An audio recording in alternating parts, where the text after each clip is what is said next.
Good evening, ladies and gents, and welcome to this week's GKP Live. Hope you're all good.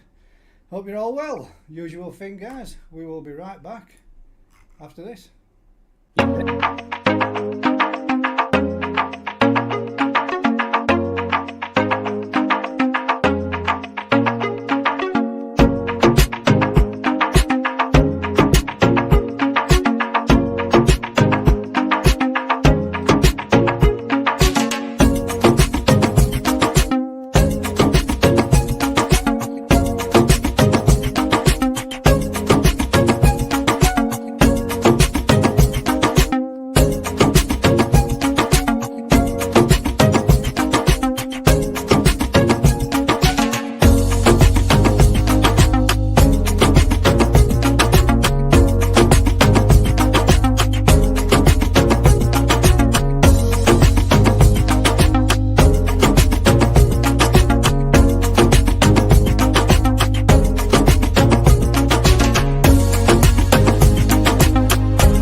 For a second then I didn't think that we're going to put us back on.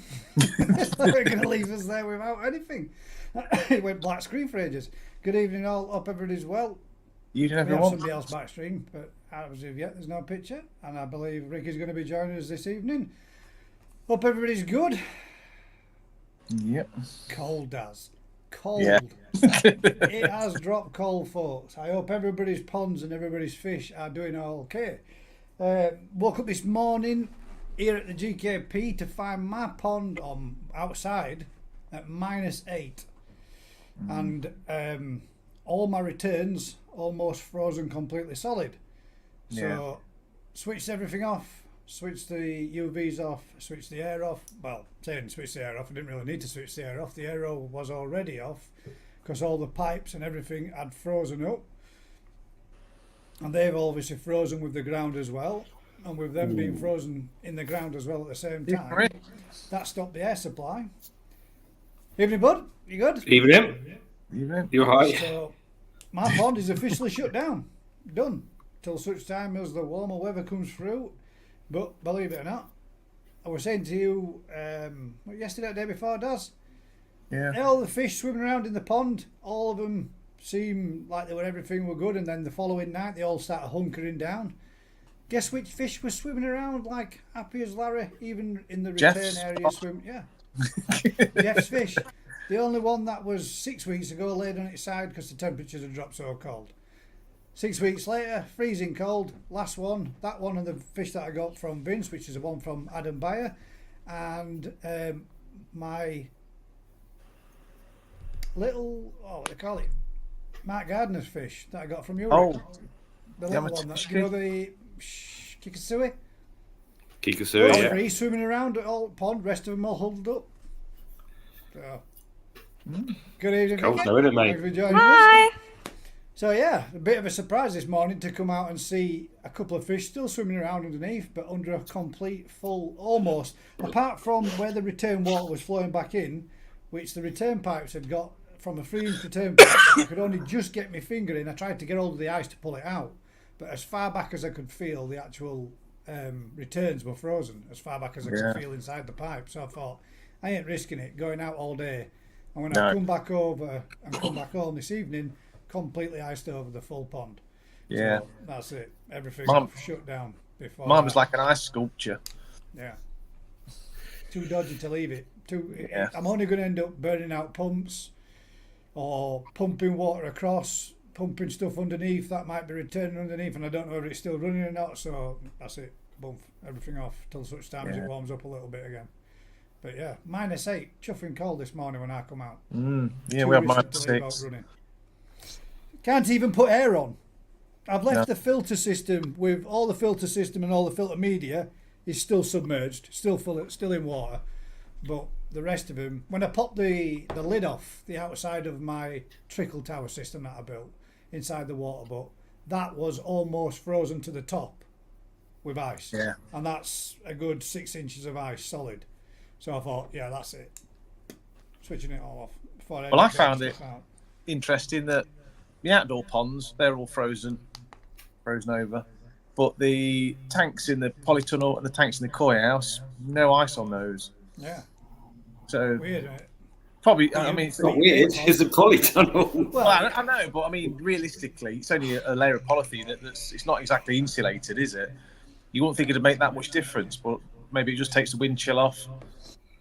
I don't know. A big difference for me this morning, mate. I was surprised to come. I knew last night. I went out last night, and at 11:30 last night, it was -5. And I knew last night when I went to have a look at the pond, I walked down. I thought, oh god, that looks a bit. You know when you see the glycerin of ice, I thought that looks a bit shiny down there. So I walked down to the bottom end, and all where water's just been splashing back, or the odd couple of drips where it's splashed back going into the water, it were all frozen all the way around that area. And I thought, shit. That's cold. That's freezing, and I thought I'd be surprised. So I broke all the ice away, not on the actual liner, just around the pipes. So the pipes were clear last night, and within the 7 to 8 hours, and getting up in the morning, they were all frozen solid again. So I thought, yeah, that's it. Leave them off. Yeah. How was everything? So warm in Huddersfield. How was your stuff, Vicky? Everything all right? Yeah, mine was all fine in the polytunnel. Yeah. Wouldn't think any different. Went out there and checked on this morning. The only thing I found when I shut the door, not so much when I opened it, but when I shut the door, it sounded like something had hit glass, and it wasn't. It was just because of all the ice over the top of the polytunnel. Oh, sure. Yeah. Just all sort of rattled down. It's like, oh my god, I've just ripped everything. So I went around the whole thing to check because I was paranoid then that I got the tape out and everything. I was all. Well, 6:30 this morning running about. What's it like down your way, mate? Cold, but what'd you do? Yeah. Everything in polytunnels is still liquid. Yeah. Everything out of polytunnels is got a lid on it, isn't it? So Got a lid on it, yeah. Yeah. So to touch on a couple of questions when we do get them in, if anybody does want to send in any questions this evening, anything that anybody would like to have a chat about, make sure you give us either just start out with question in capital letters or type it all out in capital letters for all those that can and will do. Easier for me to spot them as we come down and go through them. One of the questions that we did get asked, or that have been asked this week, is what temperatures is best for keeping your koi at throughout the winter period? I'm going to guess that the best temperature is as warm as you can give them. As you've said quite often, I mean, there's lots of people that keep them above 10 degrees, isn't there? If they just want to keep them, keep the chill off the pond and keep it above 10 degrees. But as Rick said many times before, if you can keep it 24 to 28 or 30 degrees, then keep it 28 to 30 degrees, and your fish will keep growing, and you'll keep banging food into them, and you'll keep putting size on them all year round. They prefer the warmth. They really do. Unless you're in Yorkshire, then you're in my pond. You got to get used to whatever it is, which is constantly chuffing cold. So Yeah. they get what they get. But yeah, there you go, mate. Answer to your question would be to keep them at whatever temperature really you can afford to keep them at, mate. If you want to keep them growing, up to 30 degrees. Yeah. Comfortably sit there all day long, and they'll keep chowing down on food and making sure that they're putting more size on for you as and when they do. Yeah, I mean, a sensible temperature is about 12 degrees. If you've got a heating system on an uncovered pond or whatever, then they'll feed at that. You'll just keep them active, and you can treat them. They'll just be, fish you Loving can life. enjoy without them growing. Yeah. But yeah, difficult, isn't it? You can't run a 6,000 gallon pond at 30 degrees without a lid on it. It'll be steaming like a jacuzzi. Get out of there. Yeah, that's the thing. Even Jeff's trying to maintain his. He will try to keep it at 18 degrees, and even with the nip that he's had now, it started to drop down to 17 degrees, then down to 16 degrees. So I mean, he's got lids on his to keep the heat in, and it's still dropping that little bit with the air source heat pumps are good out there, but if the air outside is cold, then they're working twice as hard. You're burning more electric to keep it maintaining that temperature. So one of those downsides to it. Costs you more if you want to keep them growing, if you want to keep them at a decent temp. Yeah. But an ideal 10, 12 degrees is adequately. Yeah, it's just like that's what they call a winter in Japan or whatever. You're going to keep your big fish. You give them 3 months at 10 or 12 degrees, and then put them back in the growing temperatures for the next 9 months. There's a period where you just can't hold a growing temperature. Do they actually need a period? A lot of people, some people say, don't they? Yeah, they really need a winter. Do they actually really need a winter? Because if they're living in warmer climate countries, they don't get a winter over there. Need a winter. winter, It comes but along and cools them down, do they? To get longevity out of good koi, they do need a wind down period, but they don't need a winter. No. But they do need a little bit. If you kept them at 30 degrees year round, the best fish in the world would be finished by the time they're 6-7 years old. They just have done everything, got to such an enormous size, and the colours and everything that would be deteriorating because they're much older fish, basically. So, it's degree days is critical. So if you wanted to get a fish to look its best, you've got to give it periods when you're growing it hard, periods when you wind it back a bit. If you just grow it flat out at 30 degrees, to get any body mass on them is almost impossible because they just get longer and longer, and it's really difficult to get the bulk on them. They'll look at, they might hit, technically hit a metre long, but they'll be like a big snake rather than a battleship. What about the? There's another one in there where you've got evening. There's another one where people say, if you're banging food into them and you're wanting to push growth throughout the winter months, feeding a couple of weeks on. I'm talking about if you're at the temperatures for doing this. Obviously, if you're feeding say growth food, give it 2 weeks of growth, then back off to a staple for a week or two, then 2 weeks of growth, back off to a staple, 2 weeks of growth, back off to a staple, and keep doing that kind of thing. Is supposed to push bulk, then and then length, bulk, then length, and bulk, and then length. Do you know any truth in that, or have you ever experienced anything that, or do you give yours just constant growth, and watch them grow? If we're growing them, we give them not so much growth food, but colour food. You give them. I don't get why you go from, if you're at 30 degrees and you're growing fish. Why would you 2 weeks of one week of another? Why wouldn't you mix diets? It was just an article I read the other day about somebody saying that a fish will grow.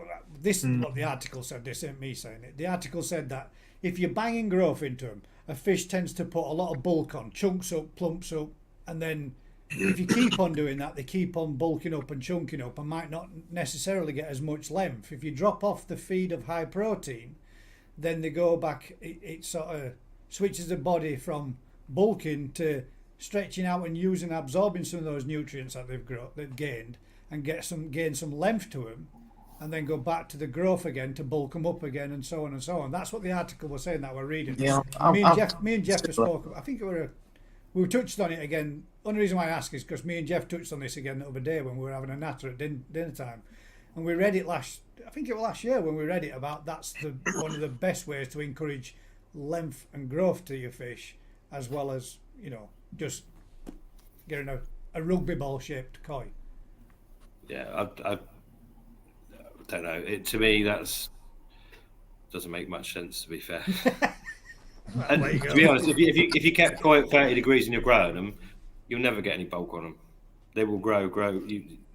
They use everything they're getting and put it into body mass, but in length.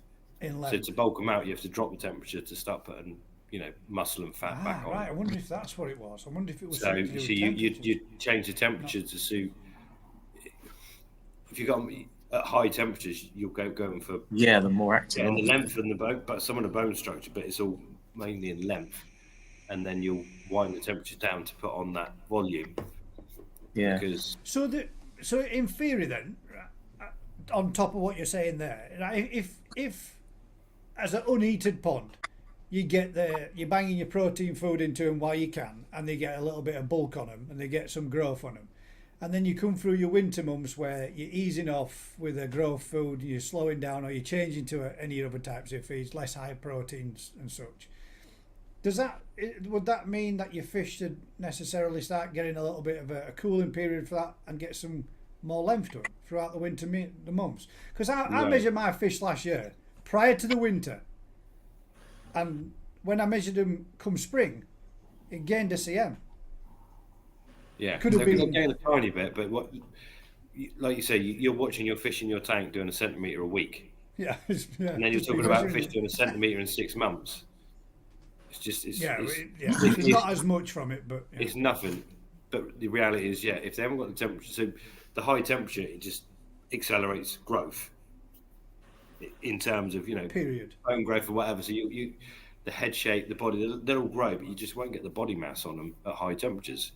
They're too active. You're not going to get putting it off. Mass. I get you. So you have to drop the temperature to then create the mass. Yeah, make them sluggish. So while they're gaining length, they're burning off some of that excess fat storage. Kind of. They're using it to grow, aren't they? Yeah. It's just like Christmas. Yes, absolutely. I just noticed that one there. It says Budget Pond Keeper says, "Evening Vince, watched your video. Gutted for you." He's had a frozen tank incident. Oh, frozen tank. It's frozen and pumped water out and left fish with no water. Yeah. Shit, mate. I was very lucky. I was very lucky this morning, Vince. I could have been in exactly the same situation. I was literally down to a car steering wheel left on my pond this morning. It was only very thin. Don't get me wrong. It was about a cm in maximum. I would have been in the same situation if I hadn't got up early doors this morning, gone straight out to have a look and noticed, and thought, sod that, not risking it, shut it all down. But at least I've got something on my pond now to keep the wind chill off. A nice layer of ice. Works well. It will insulate it. It will insulate it. The bottom of your pond will sit at 4 degrees, the top of 0. Well, we had this conversation earlier today with another gentleman, Mr. Humbercoy, who turned around and said, if your pond's freezing, it'll be freezing. And if my pond were freezing, it'd be solid. And it's not. But your water temperature lower down stays warmer. Well, unless you not stir a great up. deal more, but it's like, I said, I believe it's at 3.5 degrees. And he said, well, how can it be? Well, because if it were at sub-zero, it'd all be a solid block of ice, wouldn't it? And then all the fish would be permanently looking like an ice cube. Water, some strange stuff. So if you mix I think it the up coldest I got it down to last year were like 3.5 degrees, but that was with, like the floating thermometers. And it's kind of hard to tell the little difference between the point odds on them. So yeah, 3.5, 4 degrees. That was the lowest I got it down to last year. But we never got a temperature as -8 like we have this year. In the years gone by for me, we've never had it this cold up here. Not for long periods of time anyway. I'm just hoping that this is a short one. Yeah, me too. It's meant to be warming up over the I weekend. didn't know I isn't hadn't it? seen the video yet, but I've just literally, I was late back from work, so I didn't get a chance to do much other than sit down, chuck my tea down my neck and kick into this, so I'll have a catch up, mate. Gutted. Yeah, I don't think he's lost them all, but he has lost some, and yeah, literally. Well, that's my worry, same thing. You know, if you start pumping, if pond starts to freeze over, and that last little bit, because the flow were coming out slower, because it were almost partially fully frozen off, I was thinking if it starts coming out, and then it starts sprinkling water over the top of the pond while I'm at work, I'm only going to be able to look on my camera and watch the disaster unfold in front of me. I'm not going to be able to do anything about it. There's plenty of oxygen in there. They're all hunkered down. They're all going into torpor. They're all sat there, not moving. So they're not going to do them any harm. Just switch everything off. That's the best option I've got. Other that and book another day off and sit there melting ice all day long, and I can't be asked that shit. Now, we shut loads of ours down when it goes cold. Anything that's running shower filters or whatever that are exposed, we just shut them down because what tends to happen is that you get ice build up around the spray bars and whatever, and you just lose water. Yeah. That's what I was worried about, mate. Exactly that. It just spilling out over the sides rather than it tracking somewhere else and it not being in pond, or pump it empty, or pumping water over the top of ice, which again in turn and freezing faster. So I just thought, knock it all off, leave it off. I always have trouble with moving beds. They tend to freeze up, and then the water just goes over the top. Yeah, it is a problem. But yeah, if you keep the water moving in the pond, you can super chill the pond. You can have ponds running at -1 that aren't frozen. Fish. And it's just because you're moving that water, it can't freeze, but it will drop below freezing point. And that's So when you close down your pumps then and your filters, do you have a special process you go to fire them back up? No, you just switch them back on and just go again, yeah? So basically everything's designed that so as soon as you switch it off, the water drains out of everything. So shower filters, the UVs, everything drains away. So it's all empty, and then when you switch it back on, because it's shower systems, it just carries on again. You just switch on and What's go. wrong with my hair anyway? I thought I'd just pop that little one in there, see if you're paying attention as well. Mate, it's been a cold day, isn't it? It looked Put like that on. It looked like I watched the bit of a live that you did the other day when you were mixing muck. Yeah, cold. That was alright. That looked like graft as well, mate. You know what you should have done, and I did say this to Vince. You should have hired 3 mixers, mate, and stop moving your mixer from where you're mixing and pulling it back and rolling it forward. Mix where you're mixing, slap it in there, tip it out where you want it, pull it back, tip it out where you want it, pull it back. You're doing that. We were only messing with it. We were only supposed to be doing the drains, literally, and then. So you just covered all that lot just to use up some of it. Just basically. So yeah, today I've had the dumper in. We've dumped 7 ton of gravel into the. We actually went into the tunnel and dumped it. So all the gears in there. Put the cement on a mix. We just do it at the weekend. Properly. You see, when we've ever done like a big job like that where we couldn't get a mix in, we'd hire 3 mixers. So like 50 quid a week for a week out of each. So it's like 150 quid for 3 mixers. You bang one on, get a mix on. Whilst your person's ready for that one, you get your other mix, you get all 3 loaded. Switch your first one on, get it going. Then your second one's there running, ready. While that one's been tipped, that one's already prepping up. Your third one there, then you just keep that free rotation. So you got 1 tipping, 1 almost ready, 1 prepped, and just keep that rotation going. And you've always got a constant pour of cement to keep working with. Yeah, as long as you fair, guys we are weren't laying setting it any. like that The whole fast. point it was just setting the drains. We weren't supposed to do anything to do with the floor. But Are you going to do it's the just whole one of them. job? Is the whole job lot going to be done in one hit then? It Are was you gonna supposed do to it be, in but the lorry was a bit. They're not mixing, so the ready mix lorry wouldn't come in for 2 weeks because they're not mixing. It's too cold. Yeah. And it was, I think it cost me $1,000 or whatever just to drop this concrete in there. So I've got all the stuff. So I'll do a load this weekend. I'll just do it in So sections. you've got it ready dry mix. You just need to add water and away you go. Oh, well, I've just got the cement and the gravel. It's all in. So I literally just load the mix and I just put boards in and just do it in sections. I got Ezra, he's 9, he can lay it. That's it. Child labour. Keep it going. Yeah, it'll be all right. It's one of those. It's no panic. We were just literally setting the drains, and then we had spare material. It's one of those. Let's put some more in. And you just can't stop Vince. Sometimes it's like we just leave it there, Vince. No. We're just and then before you know it, he's which is a bonus. On though, mate. It will come on. It will get there, but Are you going to leave that backwards? You know the bit where you've got, it looks like maybe 2.5, maybe 3 foot at the left-hand side where you're going to have your chilies on. Is that going to be like a walkway down for you to be able to get down back a bit all the way down, or is it not much? Both sides will have a walkway, one bigger than the other, but yeah. It will be. So the blocks all around the outside, they won't. What will happen is they won't be attached to the base. They'll flip back up and become like the footings. Yeah. So then you're going to lay your block on the base. Up. So you lose that whole. Oh, that's better then, isn't it? Because you'll gain back that 12-inch from your block on both sides as well as. So there'll be more access. So at the end of the day, when we have open days and stuff, we can get people in all the way down the tunnel rather than all stood in one bit going. It'll be a bit easier for you as well when you're going down there and you're wanting to net it off as well, though, won't it? Because you'll be able to go down one side if anybody's, you'll be able to hold it and pin it at a corner, won't you? At either ends then as well. When you it just makes a bit more access to it, so it's a bit more user friendly. But it's just a pain to build it all up. Most ponds are dug down, and obviously we're building up to make sure it stays dry. So are you going to tie your block in? Are you going to tie your block in? You're going to use any ties in it on this one? Because you did them vertical last time, didn't you?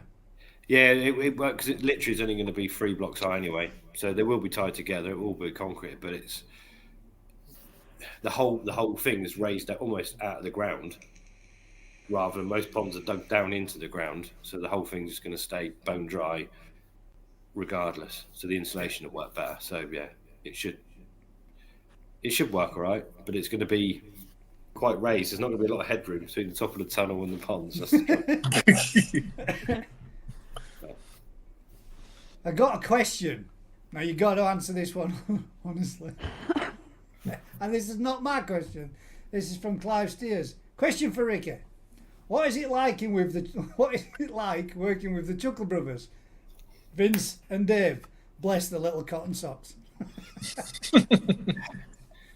It's one of them. It's I love. It's just we get on. We do more, not necessarily because we're a great team, obviously working together, but it's the motivation, isn't it? They've come for the day to do stuff, so I'll make sure we've got stuff to get on with, and yeah, like I say, Vince is a nightmare. You can't stop him. So I'll say I want to lay the concrete for the drains and get the drain set, and before you know it, he's mixing more. I think we could do this bit, and we'll move some blocks there, which is a bonus because it just gives you motivation when you've got somebody else pushes it forward. Yeah. It's a bit. Yeah, it's one of those. Actually, let's just do a bit more.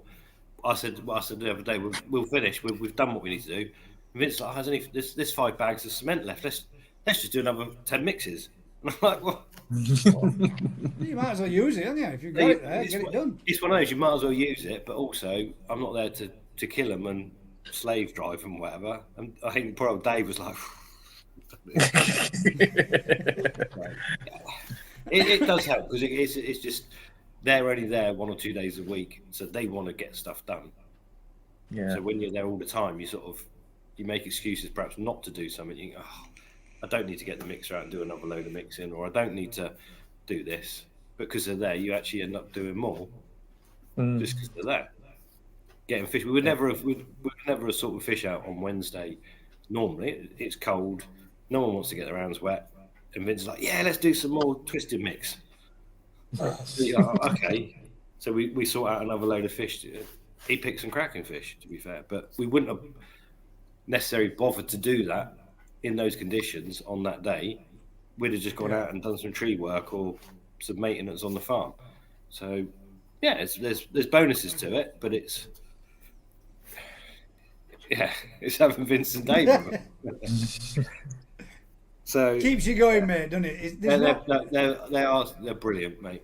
Can't knock There's, them. there's no more worse than working alone. When you're working alone, it's hard to get motivated, especially on a cold, miserable, freezing day. And if you've got somebody there that you can have a laugh and a giggle with as well, it makes do the have a day bit of fly fun. by no matter what you're doing, doesn't it? Even if Yeah. it's a job that you've been putting off, it's still more enjoyable when you've got somebody to have a giggle with. So, Yeah, no, Vince is up for it. Dave's up for it. So as they are, and to be fair, because they were willing to put on a couple of extra hoops on the tunnel we weren't going to use. I said, well, if you want to put those extra hoops on, you can have that space. So they've got their own pond now. They're already building their own pond in the tunnel for whatever fish Vince is going to be selecting off the farm. His weird and wonderfuls, which is they're going to go hungry though, aren't they? If he's only popping up once a week. we'll look after them. They're in there, aren't they? So they get fed. But it's one of those. So and I'm like, Vince, how do you want the pond to be? He goes, next thing is I'll copy in yours. So he's just making a miniature version of one of mine. All the gear, there's so much filtration and media there. It will just be done. Yeah. So he'll have his little.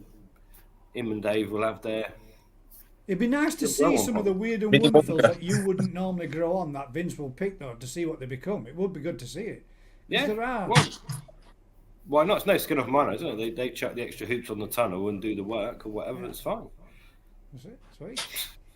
Look forward to seeing what comes on in there then, Vince. Who knows? But yeah. Why not? They do us a favour, we'll do them a favour. It's good, isn't it? Tony says there, just got in from Oxford Centre, was minus 11 degrees C here last night. Jesus Christ. I Wow. thought we were cold with minus 8, but minus 11. You could tell and all last night. I was sat in here freezing my ass off. I'm thinking, I can tell it's dropping off. Got PC on, radiator on, and I felt warm, but I could feel a chill on the back of me from sitting in here. And as the night progressed, I thought, yeah, it's come cold. Could tell it dropped off last night. And the Ginger Pond Keeper says, lowest at night here has been minus 5. Pond not dropped below 4 yet. Just a little icing hanging on some of the plants so far. Well, that was the thing it was the night prior when I got home from work. It looked like somebody had poured slush puppy on to surface a pond. Just put my finger in it and you could see it was like about so deep, and it was just crystallising. It was just starting to turn. I thought, yeah, you're going to be frozen before long. And there were 2 of the air stones at the far end. I think it's because of I buried them underground, didn't I? When I put them in, I only put them under like first inch or so, and then covered them with the blue slate chippings. So I buried the airline hose in the ground, and I think as the ground freezes, that's crushing the pipes and preventing the air from getting out. Or there's a bit of moisture in the pipe that's freezing, Yeah, that's what and normally that's happens. preventing it from blowing air through. So Yeah. those bottom 2 ones closest to the little acer tree, they both shut off. Not last night, the night before. And this morning when I got up, all of them were off. And I thought, shit, man, that little bit of difference, that less surface movement on the pond, and it freezes real easy. A lot bigger pond this time, innit, than what it was before. So that I might have to drop another couple of air stones in, or put the air curtain in like I was supposed to do. But I need some parts to do that. Hindsight's a wonderful thing, isn't it? Clive says my pond has underwater returns, no ice on the pond is ice free, not covered. What temperatures are you dropping to, Clive? And the Ginger Pond Keeper has said evening there as well. Evening. It's a tricky one. Some people go, my pond's not covered in ice, but if the water movement's enough, it won't freeze. The whole pond will just drop down colder and colder and colder. So your fishes just end up basically dead on the bottom, even though your pond might not technically be frozen. And if you've got salt in your pond, it freezes at a lower temperature. So there's different things that can be happening, but you might have a pond that's sat out the wind and in the sun, and it is 4 or 5 degrees. It's, you can't, just because one person gets away with one thing doesn't mean someone else will get away with it. That's the upshot.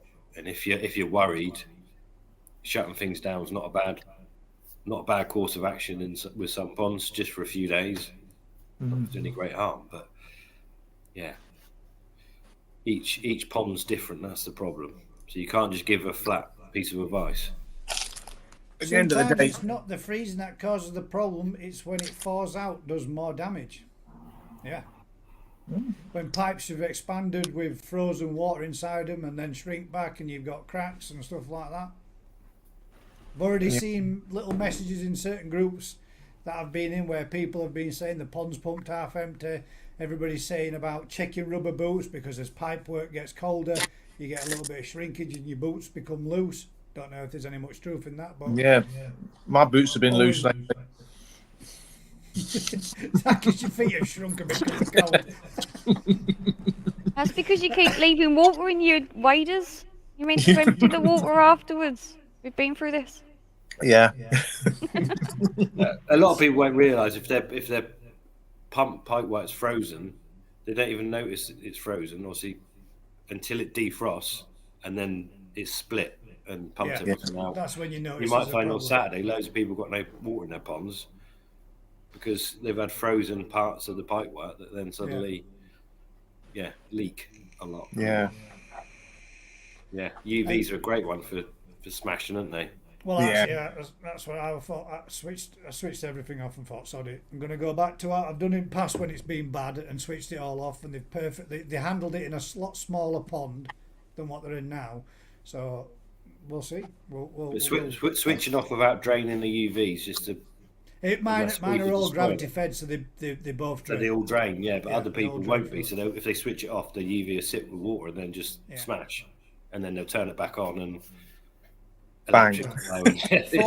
Fortunately for me, my whole system is return gravity fed. So, although there is one little tank that's underneath that rocks formation in the corner, when those two overflow pipes, they'll allow it to drop. So there's like 4 inches of depth inside the tank. So if there was anything to expand or freeze in there, that tank's got 4 inches of movement space within inside it anyway. So, but the UVs, first one backflows back into the main pond because although it has got what do they call it, a non-return valve, the non-return valves are not 100% tight. You can after about an hour it'll eventually slowly sleep its way back through, and then I have to get an airlock in and I just have to prime the pipe again. But when I switch it off like I do if I leave it overnight or a couple of hours, it always backflows out, and the filter system itself is all on a tapered run back, so it's pumping uphill, so everything runs back out of mine. So I'm fortunate in that manner that I don't need to drain them down, they self-drain, which is pretty. But a lot of people aren't in that situation, or they'll pump to a UV and whatever, and it'll sit with water in. If you switch it off, and then just explode. Yeah. Same with what is it, tanks? What they call them? Dechlorinators and such. Oh Make sure that you check Free stage. empty them out, 3 stages and stuff, because they'll freeze up and crack as well. Big blue. Even the big blues I've seen crack last season and seasons gone by. Yeah. Who keep fish, eh? Yeah. Well, it's part of the fun, isn't it? Terence says mine's at 16 degrees. Fish are still feeding heavily. Well, they will be. There you go. That's what they want. Yeah. Where's he living? South. Yeah, whereabouts are you, Terence? Yeah, he's. The Finn says hi there. The Finn. Good evening, Finn.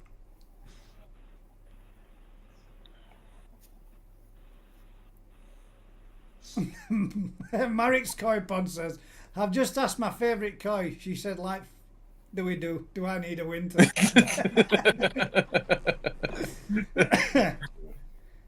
Good evening, Chris. I'd have to agree. There's no need to apologise for being late, mate. With no clocking in and out here, there ain't no time anybody needs it. It starts at 7:30. You join whenever you wish, bud. Elizabeth Farr says it was 7 degrees here in Virginia last night and minus 30 degrees Celsius. Wow. Yeah. That's a 30 degrees C from somebody over in the States, and you guys are normally talking Fahrenheit. So, minus 15, damn. That's cold. Damn cold, isn't it? I wonder what it's over at, where is it now? I wonder it's over at Canada. Canada, yeah, for Chris Stubbs. Nope. But that's bloody cold. Got to be built for it. It's minus 13, but the fish are in the summer house. That's jacuzzi, isn't it? ANC said it was -7 last night for them. Yeah. Just like a weather forecast station, isn't it? It is, isn't it? But I thought that this would more than likely be a topic, and Vince was -3 for his today. I thought that it would be a topic that most people would probably want to be talking about, or probably want to get involved in a bit of a chat and a discussion about it. I mean, I know I've always said I am going to maintain keeping mine running, and I have never had it running for as long as this, other than last year. Last year we had a mild winter. It snowed, but it didn't freeze, so I was able to keep it running and just move the snow out of the way with not a problem. But these temperatures dropping down like that. But it snowed on Sunday here, and then snowed again on Monday, and it's Thursday now, and we've still got. I mean, it only did like that much, and it's still all there. It's all over roads. I dropped literally down the hills, probably a third of a mile, if that, and dropped down that little hill to the bottom off of our peak of our hill where we live, and that's it. There's no snow nowhere. But you come up here, drive into our estate, and it's just covered still. That little bit higher just makes that much more of a difference. It's just a bit more of a chill. Absolutely freezing. But yeah, one of them things, isn't it? I lost 25 to 30 little Tosai. Oh, shite. Is that in the what do we call them tanks? It's IBC tank. The IBC tank. Bastard. Yeah. I think everything else he's got is kind of warmer, isn't it? Yeah, everything else is all well blocked off and insulated, isn't it? Maybe a bit of insulation around it, Vince, get it wrapped up. See if there's any questions that anybody's asked. We've got one there from Elizabeth. It says, do infrared thermometers guns give you an accurate reading of your pond water temperatures? Right. I'm always a little bit dubious about Yeah, it. me too, Daz. I mean, if I tell you of our experience, mine and Daz's, Daz has got one that you put two batteries in, you fire it at the gun once on that particular day, and you can try it again the next day, and it needs 2 more batteries. So, Yeah. Daz is so high powered that when it finally gives you the reading, It does smoke every time you use the gun, though. I've got one, but again, I've got a different reading from the firing infrared one. I've got a different reading from a floating one, and I've got a different reading from a one that's submerged in the filtration. And all of them are 1 degree difference. The pond will say 4, the gun will say it's like 3, and the one floating in the pond, in the filter system, will say 5. So, yeah, for me, the 3 types that I've got all give like between 2 degrees difference from one to other. By far, the best one was the one Vicky gave me with the metal That's probe. brilliant, yeah. They are That brilliant, one's yeah. that one Every lands time. bang on it middle of. In fact, yeah. Actually, I'll show you. I've got it here. This one. Good. Here's one I prepared earlier. As if that came up with that question. This has got a nose. Have that It's going pros. to hurt. And I don't do that. You If have to be nothing gentle. else, if you don't get a good temperature, you can always poke somebody right in the eye with it. Have that. Yeah, and I told you when I gave it to you that I'm entrusting you not to stab someone in the eye. So there you go. You turn it on. The temperature in here is 21.2 degrees, as it's a probe that I don't know if that'll change. Yeah, there you go. So if I hold it in my hand, we got warm hands. 30 degrees. 30 degrees. God damn, hot stuff. It's going hotter. Put that hand in your tank and warm it up for the fish. Yeah. So yeah, these ones are really pretty good, but they are made for catering. Sticking in chickens, aren't they? For food. It tells you the temperature to make sure that it's done. But it gives you a very good reading for your pond water. Now this one, when I've tried it on the filter system, has always been slap bang in the middle of the 3 that I've got. So I've pretty much said that this is probably the most accurate one that I've got. Yeah. Mine's definitely the most accurate one I've got because it's the only one I've got. And it's called Cater Temp. The problem with the infrared ones, obviously, if your pond was frozen, it would tell you it's frozen, but underneath it's 4 degrees. It's only going to tell the temperature of what it's hitting. Yeah. A very hot day, your surface might be warmer than the rest of the. So it's a bit of a. I have found that one very good for when I've got bagged fish. And if I've got bagged fish, you can, if you're leaving them floating, acclimating, you can take the temperature of the water in the bag. If you thread it through the knot and touch it into the actual water, you can see what the temp is in the bag, and then bang it on pond, see what temperature your pond is, and see what the difference is. I have done that once or twice, just for science, just for science. What it was. And then pour them in anyway. And then pour them in regardless. Yeah, sorry, get him there. What have we missed there? Somebody else has said. John Perks said there. I've kept koi over 20 years, but had a heart attack just before Christmas. Oh shit, mate! Sorry to hear that. Just before Christmas, so we'll be closing down the pond when the weather warms up. Won't be able to look after it. That's a shame. Now, John, you say that you might not be able to look after it. Just because you might not be able to do the hard graft, is there nobody in your family that would be prepared to give you an hand and make it so that you could still keep your hobby that you enjoy, but support you in aid in assistance in it? Oh. Evening, bud. Evening. Fuck, it's cold. The White Walker returns. Oh. The gangster. It's got a woolly hat on indoors. What's going on? I thought there must have been some. I've seen that when I seen that picture on Facebook like this. I was dead, bruv. I was literally. If a woman had what I had, they would have perished. Just a cold. Well, for all women across the country, I thank you for your sacrifice. Honest to God, I swear down, any woman would have perished within a day. It's a fact, mate. It's a scientifical proven fact that there's nothing more worse than man flu. The man cold. Yeah. Okay. Women It's a dangerous thing. cannot put up with what us men do when we get it. No, absolutely not. Apparently, it's as equal as childbirth. Correct. That's a true story. Don't look at me. I'm not saying. I'm just repeating the scientist's words, not me. I mean, he may very well have been a male that did the investigation into it, but I believe him. He's got PhD and all that shit. That I would beg to differ. Fucking Alan Tate's had it straight away. Look, I've been vacant for a while. Alan Tate straight away. I'll tell you what.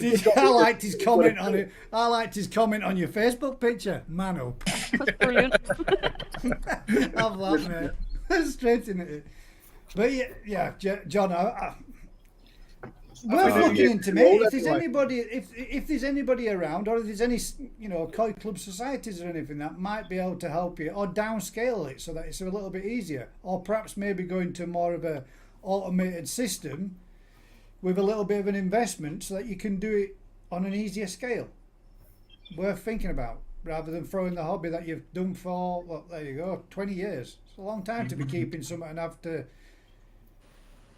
And then you'll only. I say this, I might be wrong, but you'll only end up spending more time indoors and you're going to get this. So, which is the worst? What's that, a parrot? That's earache, mate. It's like. I'm just pure death, mate. It's easier. But sorry to hear about your illness, John. I hope there's a speedy recovery, mate. But yeah, try if you can keep your hobby going, mate. Hopefully you can. It's a shame to see anybody shut down the pond. I've just at the weekend gone by last week. I didn't put any content out last weekend. I went with a family member to go pick up some fish from somebody that was selling their house, and they'd been advised by estate agents to empty the pond. It will sell with the pond empty. That way, then they don't look on it as if to go, "Oh crap! If we buy this house, we've got to maintain this." And he agreed with the estate agents that they would fill it in. Now I said to him, would you mind if we did a little bit of content, recorded it for YouTube? And within the first few minutes of being there and genuinely seeing how gutted that guy was, I thought, I can't do that. I can't record this. I mean, we were only looking at the fish and having them, netting them up, bringing them up to have a look at them, and just to say whether or not they were going to decide about. And he was like, "Look, if you're going to do it and you can do it, what's your temperatures at?" Well, mine's at 4 degrees and I've only got one fish in there.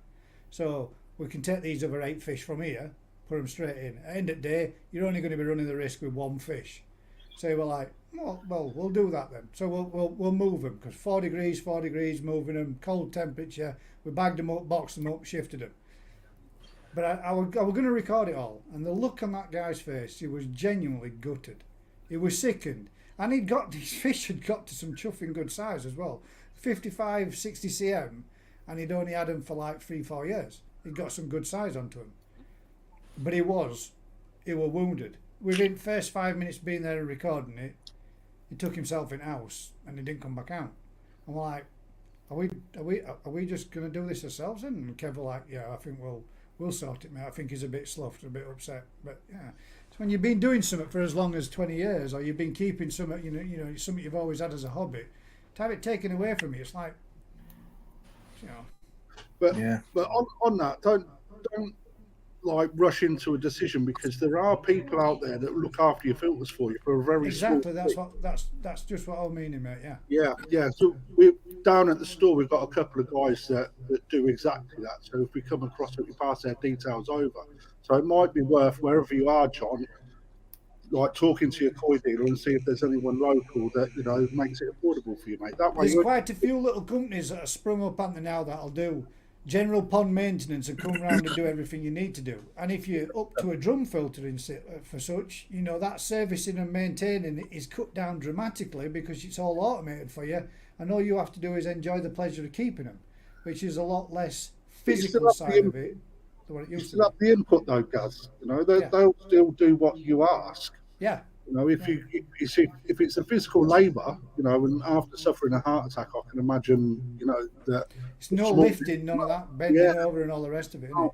Fucks you up. So, you know, they'll do what you ask them to do, mate. You know, it costs you a little bit of a pretty penny, but just think how much you spend on your fish.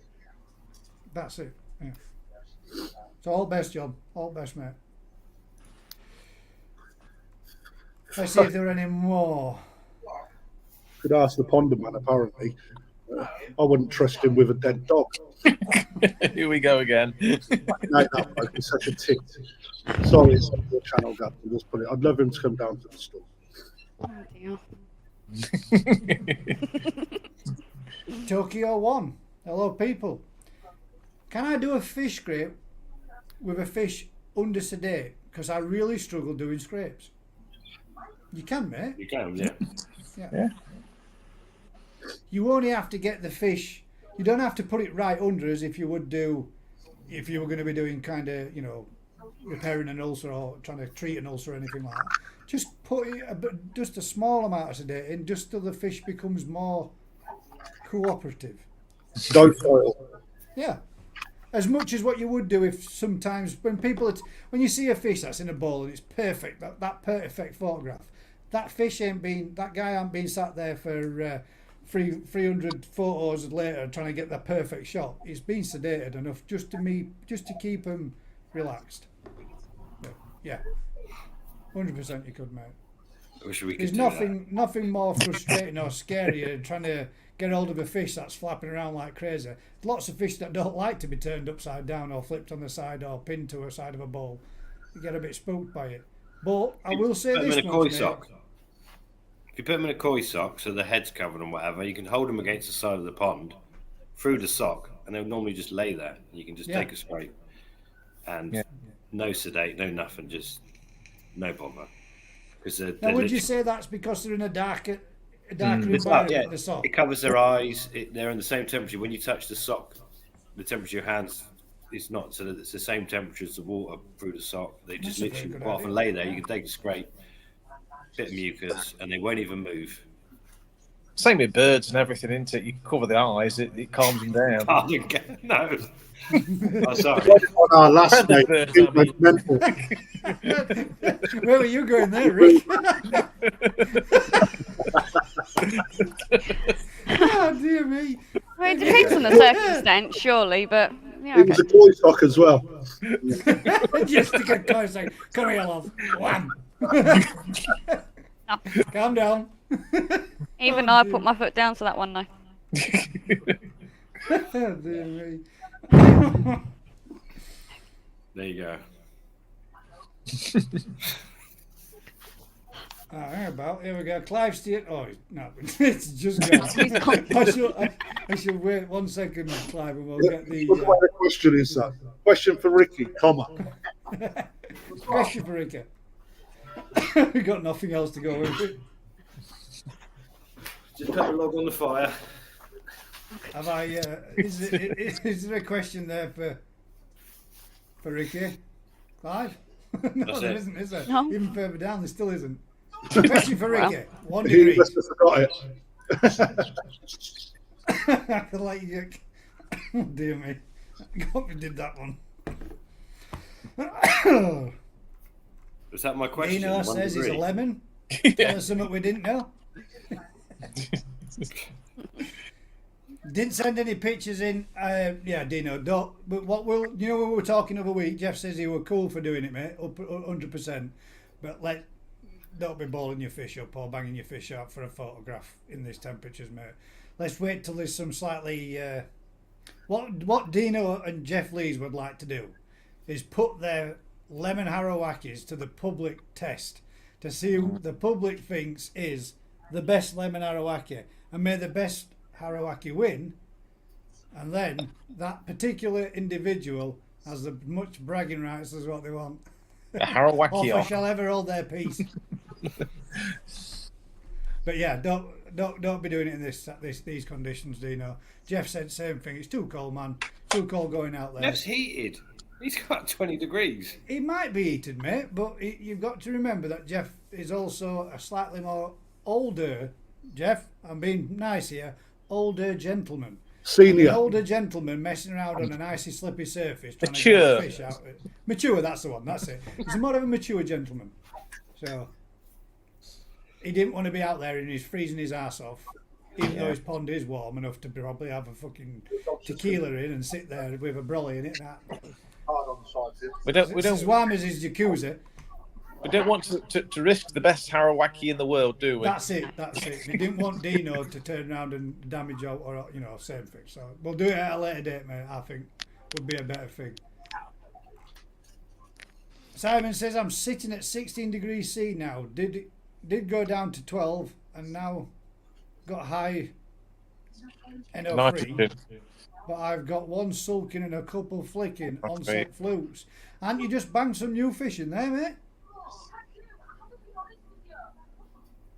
NO2 and NH3 is all reading good. KH7. You need to bring your temper side.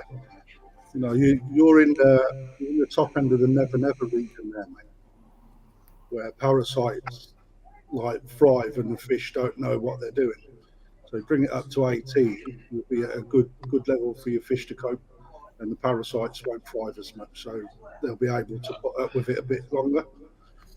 But if he's at 16 degrees now down to 12, you can still treat with. Oh yeah, sorry, down to 12, but then he's at the bottom end of the never region. Yeah. So he's in that no-go zone for pond temps. But No- with the fluke no-go P, zone. you can treat down to any temperature, can't you? Most people's temperature for most of the year, 12 degrees. No. I mean, that's summer here. That's summer here in UK. This. That's my fish going. 12 degrees, loving it. For 2 days Get of the the year. grow food out at 12 degrees up here in Huddersfield, mate. Them temps. They don't grow like, but we get the food out. So if you can control your temperature, why have it in them temperatures? Yeah, 100%. I think Maybe you can only control it Simon. so I think Simon uses some for it's partially indoors, but he's got some form of heating in there. And you got is it a log burner he's using? He's Is got it a log burner that keeps the water? atmospheric heater rather than water heat? Yeah, I think so. I think he's got some means of heating in there anyway. Sure he has. Stubbsy had a white out yesterday. Yeah, he had some bad snowfall, mate, didn't he? Yeah. This is a white out and not a wipe out. Had a white out, yeah. Complete white out. Snowed like hell. They went for a blizzard, didn't they? They had a big blizzard rolling. Canada, isn't Like it? his sign, Gaz. Sorry. Gaz's sign. I like his sign. Ah, cool, isn't it? Yeah, it's all right, mate. Mike Bass says, "Daz, that's not a temperature gun. That sounds like you've got a ray gun." Yeah, it worked like a ray gun. I'm sure it melted a couple of holes in me liners. I think you've been messing with it and just rewired it, haven't you? So you know, it's like I'm not lying though. I'm not shitting you though, Daz. Didn't it? We put brand new batteries in it. We used it one day. We went to go grab it the day after. Didn't work. Yeah, it was definitely defective because he went. Went through a whole pack of batteries in like 3 weekends. But the batteries just went red hot instantly. Yeah, done. I think Just that to needs to find go out in the the bin. temperature. He's gone in the bin. You get one of those things you put in. The bin caught fire. Sweet Egg Bet your mum went mad. says, "Hi guys, I hit the thumbs up on the way in. Thank you very much, love. Appreciate it. I bet you've been having it cold over your way as well, haven't you? You've been getting it freezing." But she has, bless her. Ooh, and she says there, "Gaz, I'm so excited. I'm going to the All American Koi Show in Las Vegas this March, the 23rd and 24th. My first koi show. Sweet, that should be good. And if nothing else, you could always paint the town red afterwards, eh? Get out there." That's some travelling, isn't it? To get your fish. Las Vegas, middle of nowhere. It's kind of not the middle of nowhere, but it's Yeah, kind of the middle of nowhere, isn't it? Evo's going, isn't the desert, isn't it? he? Evo from the YouTube Of channels. course he's going. There's casinos and ladies. Well, don't blame him. I haven't had an invite.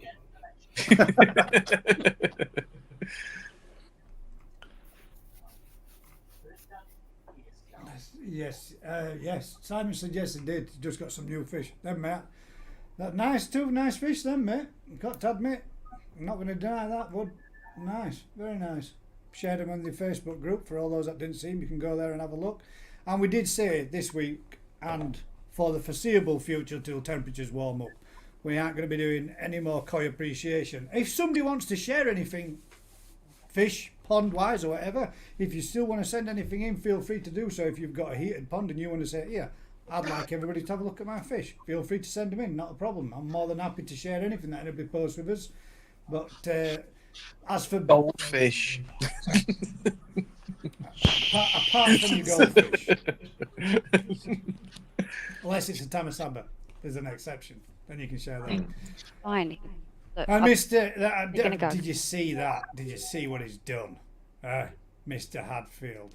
There's me turning around and saying that tamasaba will be the next big thing of the future. What's he done? He jumped straight in there on Yeah, the first stole your tamasaba thunder. grow and show event. Yeah. Stole me thunder. They're nice as well, eh? What's what? Well priced. Nice fish they are. Yeah, nice fish. For goldfish. Nice Yeah, gold. for goldfish. Yeah, goldfish, but Special goldfish. Changing the subject of all the people who might be watching, has anyone ever tried infrared lighting just to warm their fish up? I've So got an we infrared tried. heater. So we infrared tried, lighting. yeah. Do you know like the infrared light bulbs you get Yeah, for heating? yeah, up Yeah, they throw out a twigs fair and lot whatever? of heat. So they only heat up what they hit. So you Yeah, can they have do. They use a lot of electric in the process. Yeah, they do. They do, Daz, a hell of a lot. Yeah. it. Not as I've much got as two in heating, the not tunnel. as much as heating your pond. Oh So you no. imagine you have one sat over a corner, you could keep your fish warmer than the water. Hmm. Been out there. I bet you. What happens if you just partially submerge the bulb? Well, you don't need Bang. to. You don't need to, though, do you? Because the whole point is the infrared goes through the water. It doesn't heat the water. Dead. What Would it would make a happen though if a fish was to splash it? It Would doesn't that matter, not it's make it go bang? No. Probably still go bang, yeah. No? Are you sure? They've used it for growing trout for years. We've tried it a few times and struggled to get it to work, but the concept's sound. So you basically, the fish will obviously absorb, like they do in the sun. They'll sit and absorb the heat from the sun, and they'll be warmer than the water around them. So you can maintain fish at 1 or 2 degrees warmer than the surrounding area at a lower yeah. cost. We should try it for science. Well, we have tried. I it. have It's some. really difficult to I've got two. set it up. I mean, you Well, could they've try, used it you in could try it farming for over years. tropical tanks, couldn't you? Yeah. We can try because I've still got. I'm pretty sure we've Sim- still got you some mean- bulbs and some of the covers. You mean Down it's the similar bottom. to the bulbs that they would grow chicks on with? You can get like Yeah. 120 Yeah. watt bulb that you put them over the top of them to keep them warm, Yeah, and Yeah. pigs and that. and it they keeps use them like 36 degrees, doesn't it? They're doing Yeah. it for house heating now as well, aren't they? So you basically you get heating from the ceiling that just heats you rather than the air. You heard of that? No. So that's No. it. You So just it's slowly like- get cooks. Yeah. So, yeah, slowly you're getting basically infrared heat from the ceiling, but obviously it only heats up whatever. It doesn't heat up all the air and everything else. It just heats the Yeah. person. That must be like on a constant heat pad. Yeah, Sounds horrendous. But it's still cheaper than heating the building. yeah. It is, yeah. I don't know. It's worth a play. I say we have tried, but they keep swimming around out the light, don't they? Yeah. Mr. Tate's asking you there, Crafty, what temp's your pond at? So I've got 2 thermometers running on mine. I've got one down on the floor, one at the top, and at the bottom it's at 3.5. At the top it's at -1. You've got a heat pump on yours, haven't you? I've turned it off this year, mate. You turned it off just when they might want it. You just- Fuck 'em. So, Yeah. they can have I've got to go fucking cold. They've got to go cold as well. You know what I mean? Oh mate, how Yeah. how are the fish behaving with that then? Believe it or not, last night about midnight, they was well up in the water at the window. But this morning when I went out to them, they was half of them was parked up on the bottom, and the other half was just slowly cruising about. It was really weird behaviour, to be honest. I was expecting them all to be parked like submarines on the bottom of their pond, but you can see the depth of the water. 'Cause I'm 1.5 meters deep. That you can see the pond. The reason why I run two temperatures is just to see what the difference was in the depths. So, but yeah, it's the 4 degrees thing that on the bottom of the pond. It's true. I wanted to experience it. Every life. You know, every pond's different, isn't it? I want to know, how much it actually works, and it works well. It worked in my pond anyway. So It's- To get a I'll thermocline, you've got to be able to keep the water to settle, wouldn't you? That's the whole point. So yeah. I mean, I've turned my shower off. I turned that off this morning because when I come out, it was all starting to freeze up around the mouth. Yeah, mine were bad, mate, this morning. So I turned that off this morning, but the rest I'll keep going. If it's at 4 degrees down the bottom, it's returned mid pond as well. So Yeah. This is a question and yet a statement. Alan, question. I think the next time you do a koi appreciation, it should be UK breeders. Which is it? Question or a statement? Yeah, I mean, I ain't got no problem with that. I have fish I could Why enter limit into it, it though? too. well, crap. The amount of times we've done the koi appreciation, 90% of them have come from Rick's farm. well, no, but to be fair, Adam Byers won them, Cattlebrook have won them, lovely. Yeah, Yoshi Goy's won them. So everyone's had winning fish, as it were, haven't they? Or they have, yeah. 100%. it's not like yeah. it's just the Jap stuff. Okay, some of the Jap stuff is better by a mile sometimes. Well, But it's how it is, isn't it? they have been, haven't they? If somebody's paid good money for a good fish, that fish has always been classes above everything else. But that's not what it's about. That it isn't. I mean, we pick a winner. It's a fish that we like and we think's the best. But that isn't a winner to say that is the best fish. At the end of the day, it's koi appreciation. It's appreciating other people's koi, and that's what it's about. Don't matter where they've come from. Don't matter if you got them from your Uncle Steve down the road, or whether you got them from your local garden centre, or whether they come from Japan. It's whether or not you enjoy keeping them, and if you want to showcase your fish, we all look at the different types of varieties and the different fish that come with those varieties when people send them us.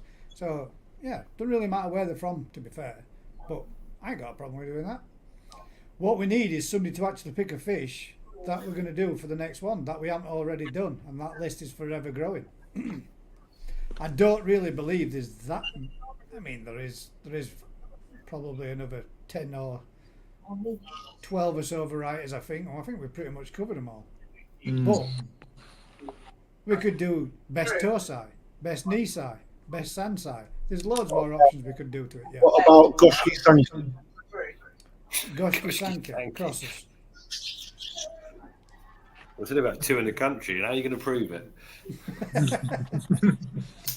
I only said that because I just bought. Just brought a box. I just want just a single fish. Oh, right, a fish. All right. It's being entered into the Ultraman Core Show. So. Oh, there you go. There you go. That one's one. Lebo Koipon says, is Takasumi food any good? Thinking of swapping over this year as Sakai Akari, not cheap, and going up in price again this season. Next season it's going to be taking a hike. There are already suppliers out there saying, we've got what we've got and it's at that price till it's gone, and from then on in it'll be going up. I've already seen a few companies advertising and saying exactly that. Takazumi Food, you only have to listen to like Sir Ricky Stoddart, mate. He says if Sakai Akari wasn't available next week, he would switch straight back to Takazumi. So there you go. That tells you. Yeah. Lots of people use it. Lots of people trial swear on it about as it. well. Guys, I don't know where your Saki price increases come from because It's just what I've seen on. I think it was Quinny Coy that said it. To be fair. Really? Okay, I've not seen any price increase. Well, no, I'm just saying they said that this is what we've got. This is the stock that we've got. When this is gone, the prices will be going up. So. Well, the RRP hasn't risen as far as I'm aware from. Oh, there you go. Aha! So. As far as I'm aware. As far as you're aware.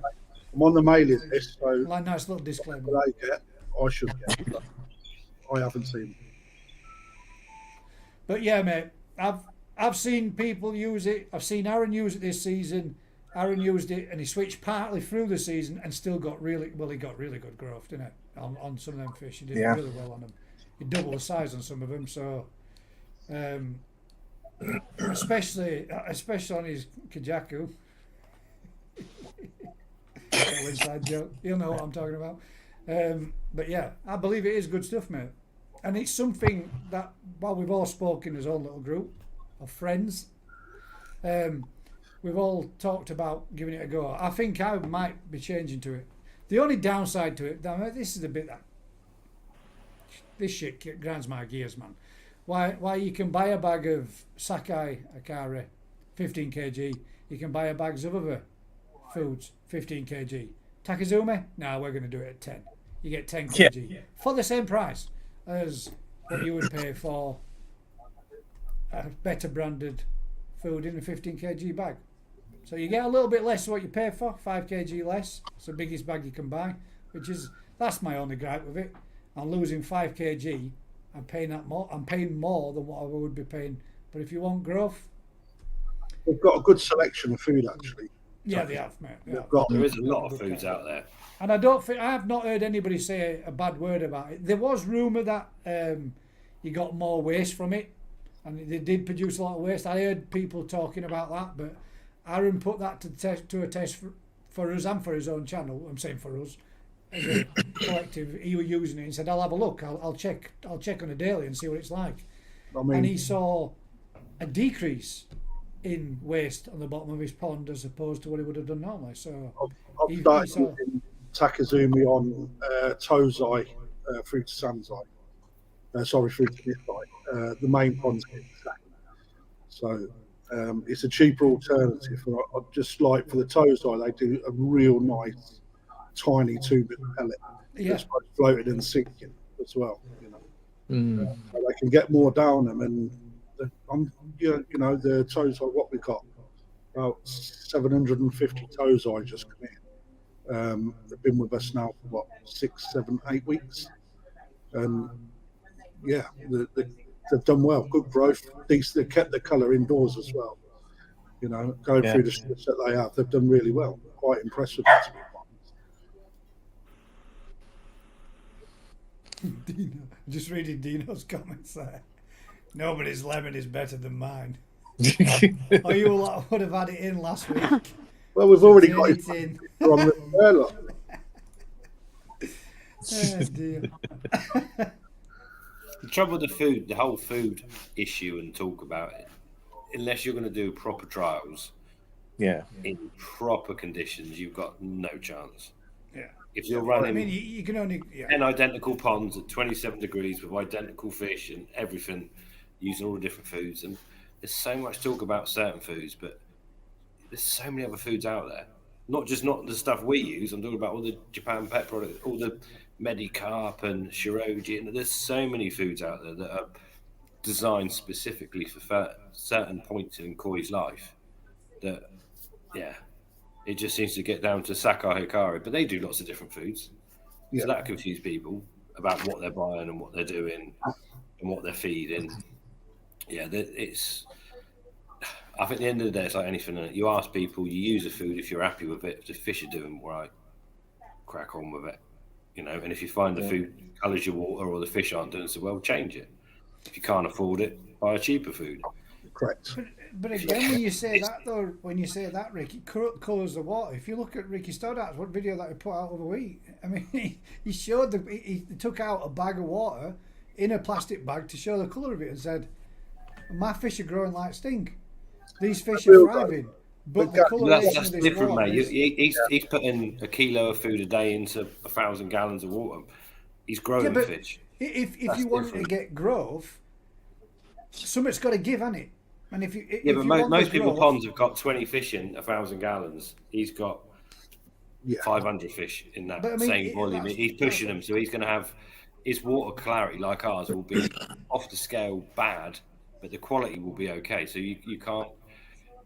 If Joe Bloggs is using Sakai Hikari and his mate next door is using whatever, and they're using 100 grams a day to feed their fish, and one's clearing the water and one's not, that's okay. That could be an issue. But for a farmer that's producing, putting that kind of weight of food into heated water with that kind of level of fish, every food is gonna colour the water, and that's a different. Meaning, though. It's the KH level that Rick struggles with most. When I've been up there, mate, his water clarity is red. It looks red to the naked eye until you bring it out, and it's like a greeny yellow colour. It's weird, but it's how his fish react. So he watches how his fish perform, and I've seen it where a dump of food goes in and fish don't move, and he goes in, looks at KH, and it's hit a rock bottom. And it's like, that's what's wrong with them. So the thing is, even if you did have that amount of stock in your pond, and let's say you're doing a growing on project and you are like forcing that amount of food into a pond, the chances are that people won't be able to afford what Rick's doing anyway, because the scale that he does it on is huge. Oh no, yeah, I was just meaning along the sense of, if, like, say for example, if I really want to take my fish and say bollocks to it, right? I'm not bothered about the clarity of my water. I want to get some size on these fish in the last 12 months of what they've got in the first 4 years of growth.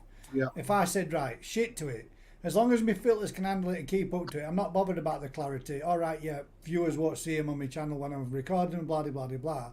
That's a small sacrifice to make if I hit some big growth and get some size on them. That's what we're meaning in the sense of, it's a small sacrifice. Like the stuff that Rick uses, I don't know what I mean.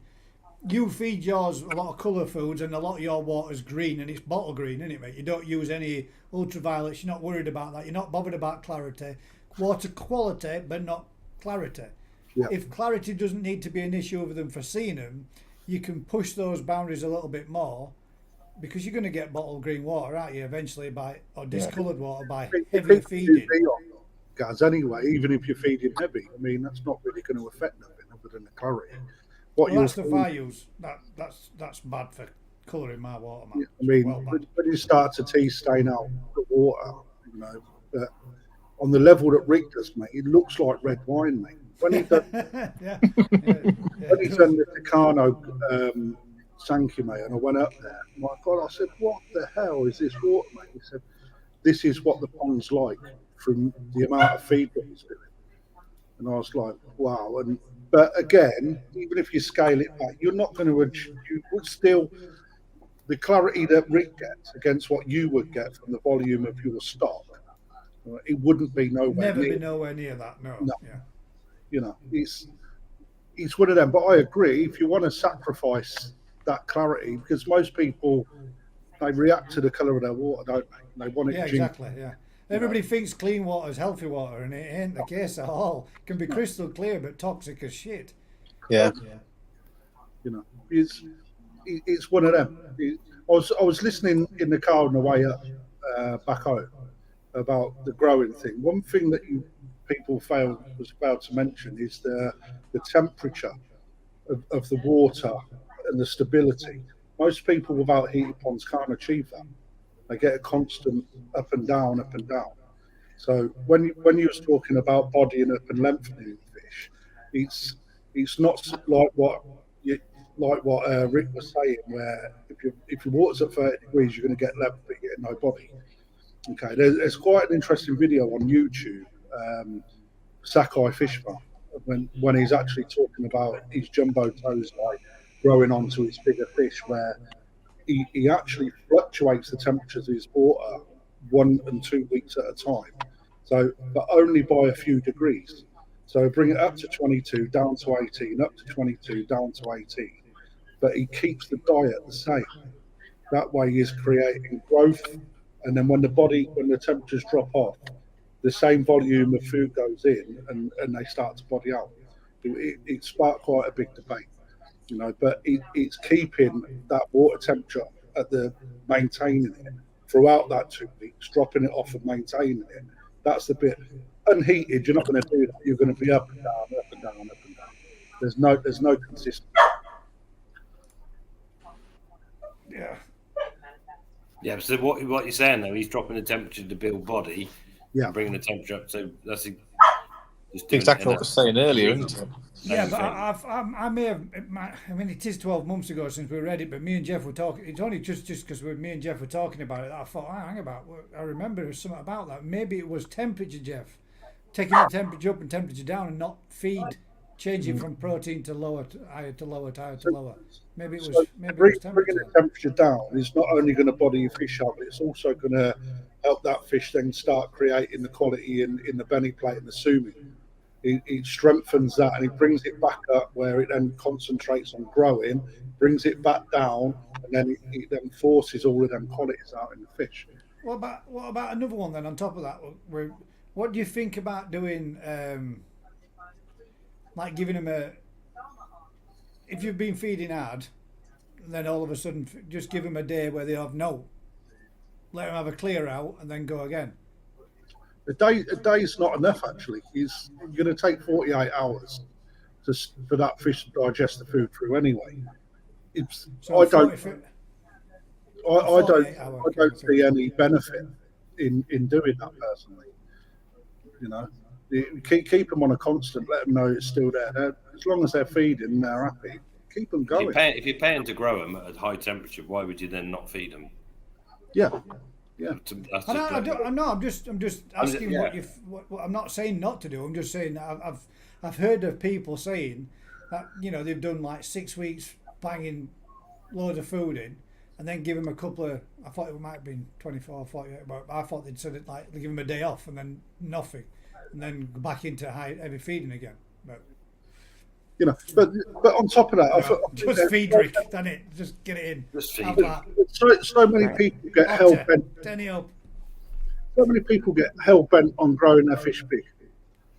Okay, right. If we rewound back time 6 years ago, right before YouTube really started pushing on all of these different ways of doing things, right? A lot of the farmers, etc., like Rick.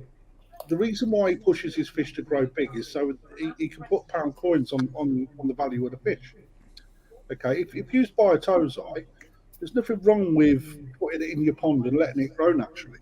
And unless you are specifically looking, at growing a fish to a certain size, for like showing, for example, trying to get it to a size where it's just sat inside the size category that you want to show it at, where you stand more chance of winning a prize because that development shows so much more mass if you was to develop that. Then what's the point? You're growing a fish big quick, but that fish will still grow over time. It's just that you're not forcing it, you know. And a lot of the time, you know, keeping these water temperatures stable, feeding constant and heavy, etc. So all you're doing is you're really pushing to get the most out of that fish the whole time.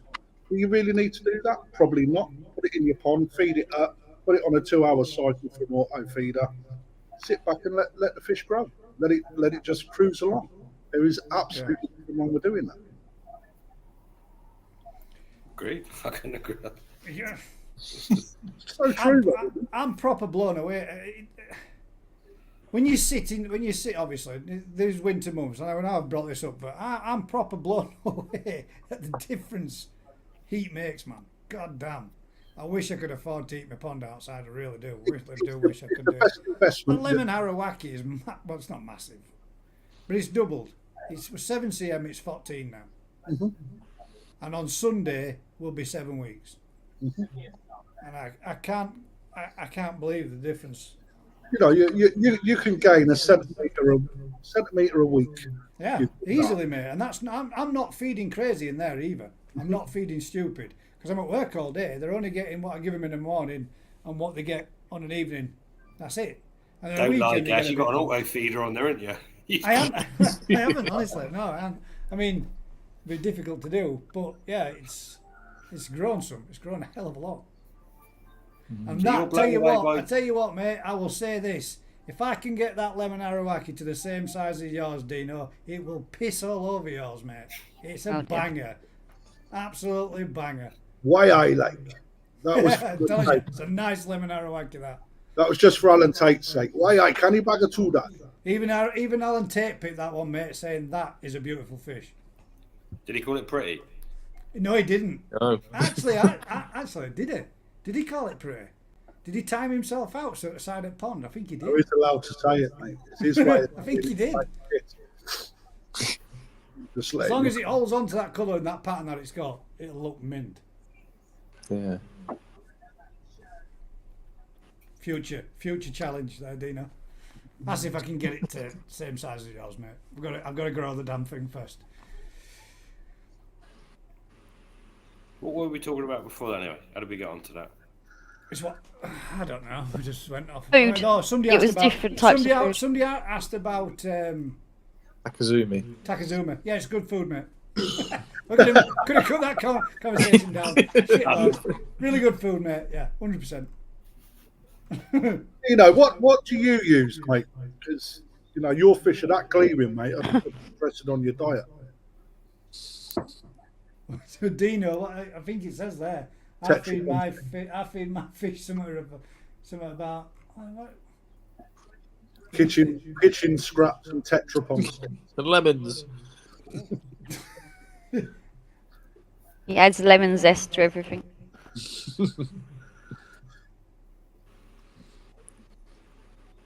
I'm off to Japan, Rick. Well, you invited me, but I would not have my ticket yet. Yeah, I'm off to Japan on the 13th of Feb. I know you invited me, and I've No, told the missus I've got to test the water before we go, mate. Test the water before you go. I'll make sure it's suitable. Time of year. It's suitable. It will be suitable. There we go. Sweet Acre Koi Farm says that she will be streaming it for sure. Sweet. That's the koi show, the All American Koi Show. Oh, cool. My missus said to me this morning, "Are you gonna go live in Japan?" But the fucking time difference is massive, isn't it? No, Rick went live, didn't he, when he were over there? What is he Yeah, you can't get up at 4 in the morning. Good evening. Fuck that. What is it, 12-hour difference? No, that's not. I don't know. It's I 8 thought there were, aren't there 4 hours, 6 hours, 4 or 6 hours difference between us? No, it's more. It's about 8. It's about 8 hours. God damn. Yeah, because it'd be early morning if I was in the fish houses at like 3 o'clock. It'd be really late at night. I can't remember. Someone will tell us. We'll stop up to watch it. Fucking specially like stop up. Elizabeth Fars asked, do freezing temperatures kill a majority of parasites? Nope. Knocks them back. They stop producing. They just exactly the same as fish. They just slow go. down. Yeah, they just lay dormant. Is it costier that can go down to like -30 and still comfortably reproduce? It's a bastard, yeah.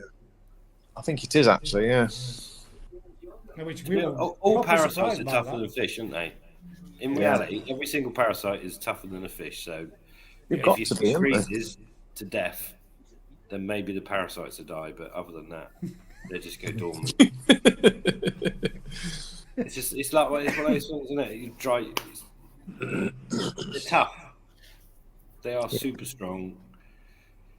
Yeah. Oh, Mr. Webb. I see it's finally my turn to be ignored by everybody.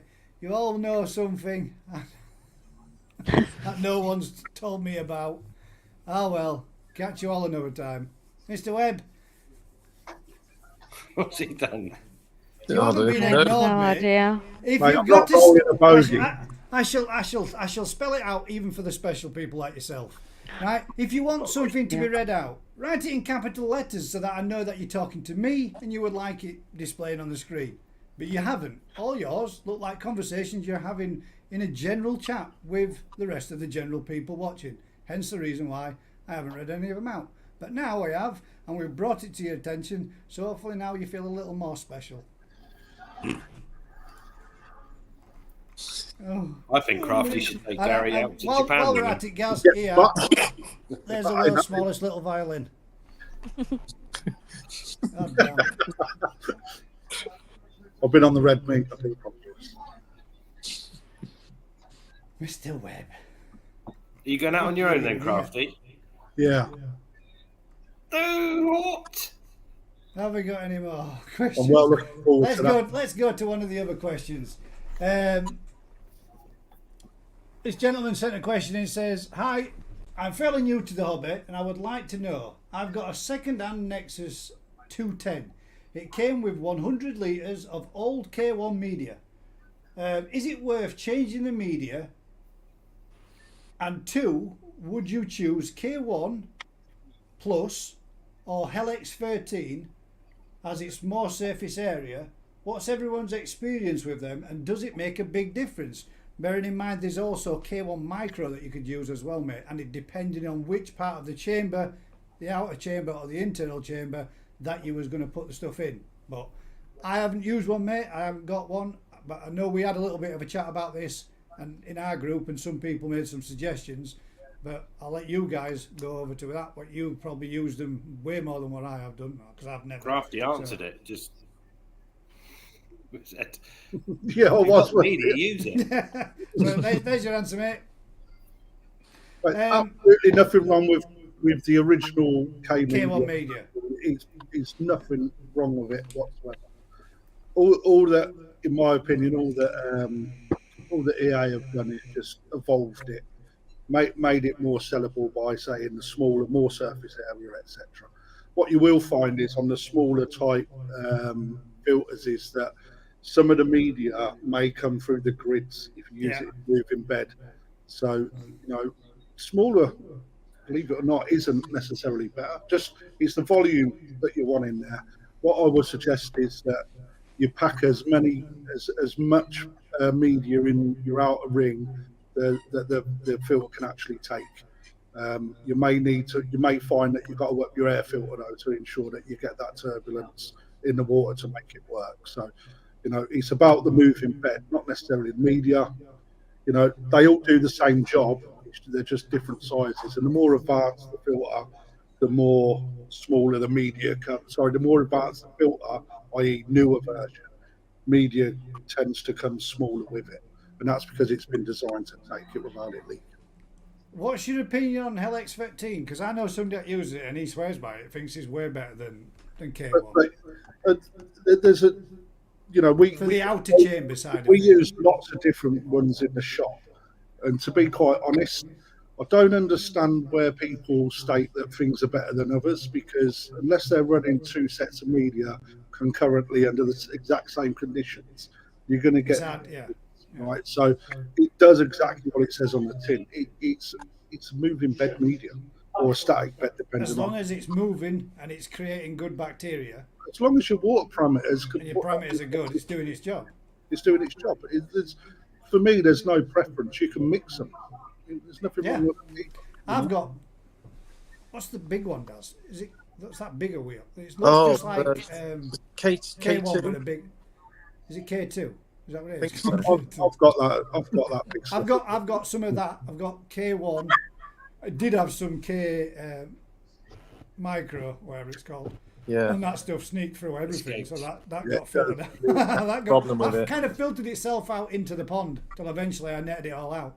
But yeah, that one for me and my filter system weren't good enough. It were too fine. 2000. Yeah. But I've got a mixture of K1, a slightly cheaper branded version does that star shapey one. Yeah. That's not. It's got like, I don't know. It's like two little bits like that and a cross section in the middle. And It's some not black full- plastic pipe. It's not a no. It's like a plastic floating media. It just looks like K1, but you know K1's got the full outer circle. This doesn't have a full. It looks more like an X-wing fighter in Yeah. shape. Crazy, but that one I've got 3 different types mixed in in mine, and mine does a good job. It does all right. Yeah. Yeah. Same here. To answer his question, we're saying keep what you got, buy a bag of Helix 13 or whatever to add to it if you want some more. Yeah, Yeah. I've heard good stuff said about Helix 13, and I've never heard anybody say anything wrong with K1, mate. So keep what you've got and add to it if you need to do. Yeah. And don't be afraid of mixing it. And there's nothing wrong with an old style Nexus, by the way. I run a 310 on my pond. It's like, yeah, it's 20-year-old. Does exactly the same job. There's just a few little upgrades that EA have done on their filtrations that don't really change what it does to be honest. So you're actually quite wise to go second hand because you can pick them up so much cheaper. Mm. I think they're 1,600 quid now. Yeah. Just make sure you bleach them well, and any media that you buy second hand as well. Yeah. Give it a good soak. Give it a good PP. If you wanted to, suppose I don't know if there's any truth in this, but apparently it's supposed to etch the new stuff. If you He's got second-hand stuff, so he doesn't need to. No, I'm saying with the new stuff, if you get so many new stuff, everybody says to PP. I don't know if you really need to or not. I don't know if it really does do what they said, but apparently it's supposed to etch it a little bit so that the bacteria can get a foothold and get started off in it. Yeah. Give it a good soak. I think EA should do that for you. Yeah. They should damage the K1 before they sell it. Companies today. See, there you go, Dino. Mr. Tate says, Gaz, it should have come home with me. Alan, it's growing and looking really good, mate. Guys, it'd only kill it anyway. Al. But it'd be And nice. it's I mean, he did spot it straight away and said, that's lovely straight away. Picked well there.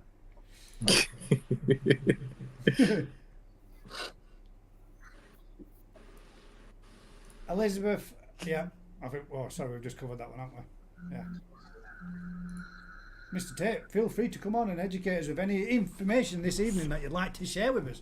Come on, Al, get on here. What you you got George. planned yourself for this upcoming season, mate? And I don't mean anything on the show scene or anything like that. Just, if you fancy jumping on, mate, and having a natter and having a chat, or sitting there quietly giving us all homework. He'll be sat there, mate. His dressing gown, his black and white flex dressing gown. And I will, before I go any further, anyway, there's one little thing. I think I may have upset somebody last week, and I didn't intend to upset anybody at all. No way. It's a first. Just because you're northern. Not this, but I mean, there are some people I don't really give a shit about upsetting, but there are some people that I don't genuinely intend to insult or assume that they've done anything. Life Around the Koi Pond was talking about whether or not you should have a camera in your pond, or whether or not it was a good idea to have it or not, for filming, so you can see them and have a look at them. Then, and for me, I don't see it as a need.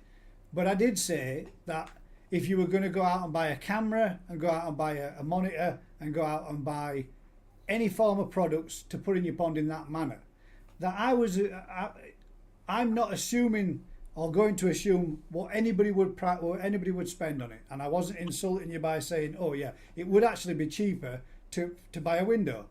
If it was me that was doing that kind of thing, it would definitely be cheaper to go out and buy a pane of glass than what it would be to go out and buy the technology to put them upon to record it, because me personally would like to look at that in 4K resolution, and I'd like to look around at a 32-inch modern high-spec TV. That way then I could enjoy the fish whilst I was in my home, to have a look at them and have a nosy at them. Now, I said that it probably would have cost, best part of 300, 400, 500 quid, because your average 32-inch TV is above that tenfold. Your average 4K underwater monitor, camera, device would be 200, 300, 400 quid minimum. So it would be expensive for somebody that, like me, technology wise, if I were going to do it. And I weren't insinuating, mate, that you bought anything or that it was very expensive and what you spent was a waste of money, as you got yours a lot cheaper by buying it and getting the products that you got of a lower spec, and sometimes some parts of it were second hand. So I weren't trying to say anything, mate, to upset you in any way, shape or form. For me, it's not for me, but doesn't mean it can't be for you, mate. And if you enjoy it and you enjoy looking at your fish through it, what the hell's wrong with it? Not at all, mate. That's what it's about. Each to their own. That's what koi keeping in my eyes is all about. Everybody doing something a little bit different and what makes you happy. If you enjoy looking at them, mate, sitting in your shed, brilliant. I enjoy standing in the doorway of my shed looking at mine from above. Just the same. I want to see you put a window in, Gaz. Do you know what? If I was to come up and build up and put a window in, that might be something that I would think about doing in the future, because the reason why I say it is that way then I could get a little bit more depth without having to dig anything deeper, and I would also be able to put in a surface skimmer. I think you should start building. Ideas. The chances of it happening are like slim to fucking none. But it would be a way of making my pond more literage without having to dig anymore. You won't get any grief from the missus, because you won't be taking up any more garden space. Exactly, Daz. You see, there's method in the madness. Oh, damn it! What am I doing? But yeah, I mean, if I was going to come up out of the ground, then maybe I might think about putting a window in. But I wouldn't go as high as what I've gone. No, if I came up, mate, it would be no more than a 2 foot max. Oh, mate, yeah. Little window. You have to get down like that. Come up 2 foot with a window, but nice and long, so that you've got a good length of it to look at. That's plenty of window to look at, and it's just the nice seating height to sit over the top and look at. Yeah. Wouldn't need to see. I could see that from standing. There's pros and cons to it, mate. I mean, windows I've got in my pond, well, they're massive. You've got a huge glass pane. It's lovely seeing the fish swimming past, but you have to physically stand at the pond to observe them from the top. Yeah. And to be quite honest, a lot of the qualities in koi come from looking down. Exactly. That's the whole design of the koi from the very start. Even looking at the profile of the koi, I mean, I've bought fish that I've bought because I've got a window, so you can see more of the fish from the side rather than from the top. Yeah. It doesn't retract away from, koi keeping. If I was doing one again, I'd probably go 2 foot lower and 2 foot deeper into the ground. Just so I could have the best of both worlds. So, going 4 foot high at one end is probably a bit too much. Yeah. But nevertheless, it's still great to look out your window and see the fish. It was funny to see the little shot with the Tamasaba going. Yeah. A bit of water out as well. KK3000 DT says that's what it is. That media is it, I guess. Dino says, "Gaz, whip out the lemons again just for crafty." Unfortunately, mate, I don't keep your photos. I don't keep your footage. I do it that evening. I delete them all the next day. That way, then I don't have thousands of fish on my PC, as I'd look like I'd got some weird fetish. I've got hundreds of them. I am. I've had hundreds and hundreds and hundreds of fish sent to me. If I was saving all those on my hard drive, it's just Yeah, the show's done. Fish are moved from one file to another, and then they're deleted after show, mate. Hard drive space is for gaming space. Can't waste that. Exactly. That's the one. You know it. Now then, Don't best know. way to photograph fish in a pond, not in a bowl. They don't stay still or smile. True. Is that a question or is that a statement? Both. Bit of both. Sedate your whole pond. and they'll stay still enough long enough. Get them in a bowl, mate. That's the best way to get a good photo of them. And that way then you can always give them a good check over too. Yeah. If you wanted to get some nice photos, a little bit of sedate, and then position your fish, and you'll find that it stays there with its pecks out nice and spread. That's how you see everybody when they're all doing this with the fish, and they're doing that flip and this and that and everything with it, so you can see it all different. They're sedated, them fish. You don't get a fish acting like that or behaving like that normally. All dead. Oh, dear. When they're doing this, that's Quite a hard sell though, isn't it? If it's already dead. best way to get a picture, a photo of your fish, I would say, would be patience, mate. Patience and feeding. Once they've all fed, they have that period where they stop and they chew it all up and they're digesting it, and they'll be still for a couple of minutes. So after you've fed them, that's the point to get your camera out, if you've got clear enough clarity in your water. We got There no you go. chance. Well, yeah, it's like slim to none, but you're more chance at that point than any other. When they're digesting what they're eating.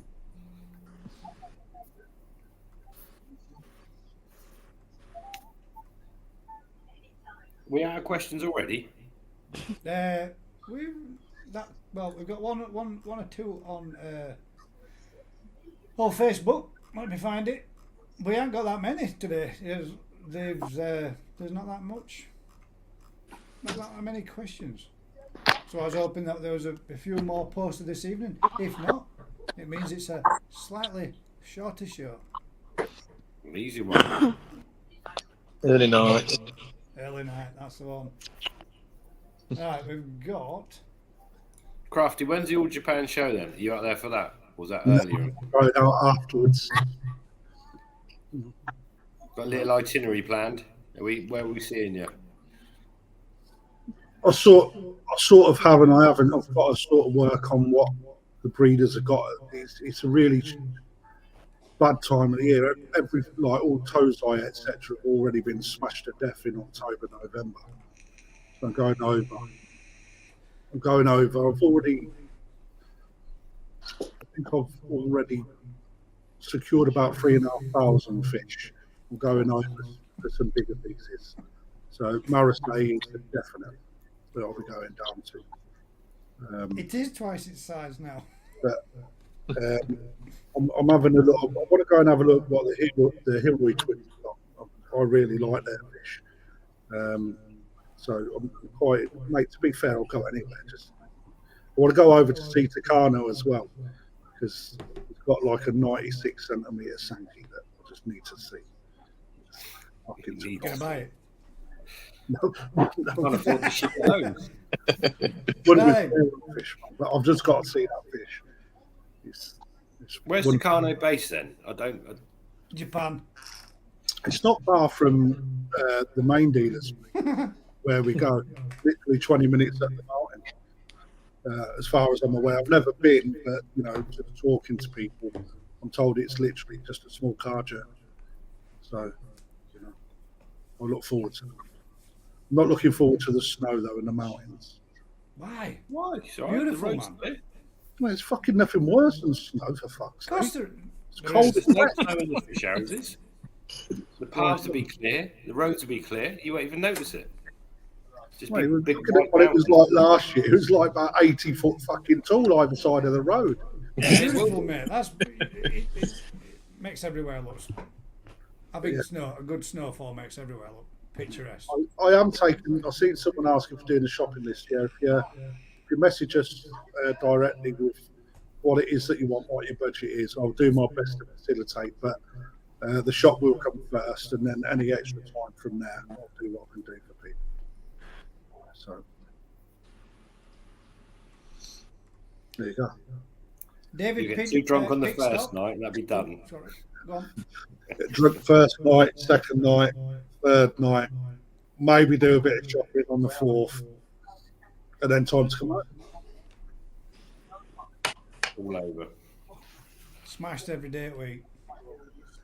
Hungover, miss half at sales. Get there for closing time, just in time for opening time at bar again. Sweet. All right, mate. Be on lights. David Pickstock's asked, UV sterilizer or clarifier? Is that a question again? Yeah, it's a question. Which would you go for? UV They're clarifier different. or a UV sterilizer? They're slightly different. A One sterilising clarifies costs you your a lot water, more the other money. one sterilises your water. The price Yeah. is a big thing. A proper That's right. sterilising that costs you a lot more money than a something that, basically a normal UV is just for killing algae, but a steriliser's a lot stronger unit. It's going to cost you a lot more money. Do you need to sterilise your water before you drink it? Maybe.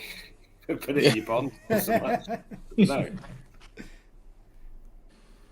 Yeah, I don't know. You've also got to think how you deliver on it as well, because you'll find with a steriliser, they are literally sitting in water rather than being added into your plumbing. You can buy tube holders for them, but the price is astronomical. You've also got to think, if you are just going to dip it in the water, whether or not you feel it can take what that does the algae, because you can actually cook into the plastic and make more. Yeah, it makes it brittle, doesn't it? Makes it brittle. But if you have got an excess, they can take that sort of UV sterilizer, because that's what their first type of holders is made out of. And that's straight from EA. I asked them the question. Yeah, we're talking like amalgam. Yeah, amalgam. Yeah. Yeah. Well, in my opinion, amalgam's the best. Yeah. But you've got to pay for it.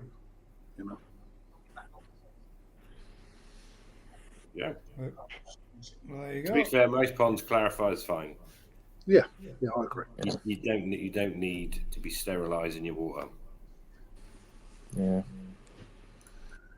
The Ginger Pond Keeper has asked a question. Are koi being bred with patterns, stroke shapes to be better appreciated through windows now more people have them?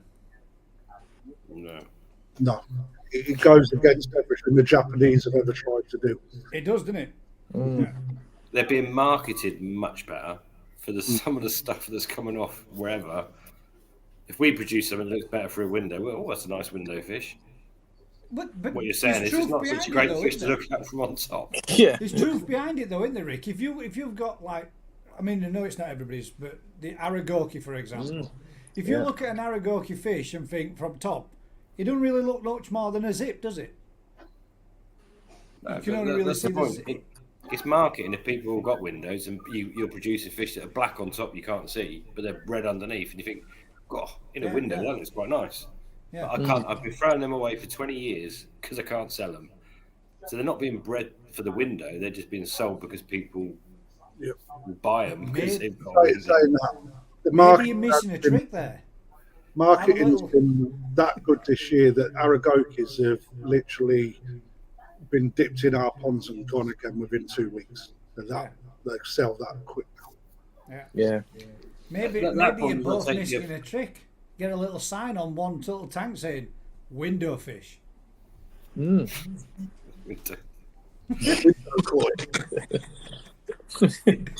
I think the whole marketing thing has changed the last 4 years. It was magazines and word of mouth, and it took years. Yeah. Suddenly, you go on YouTube.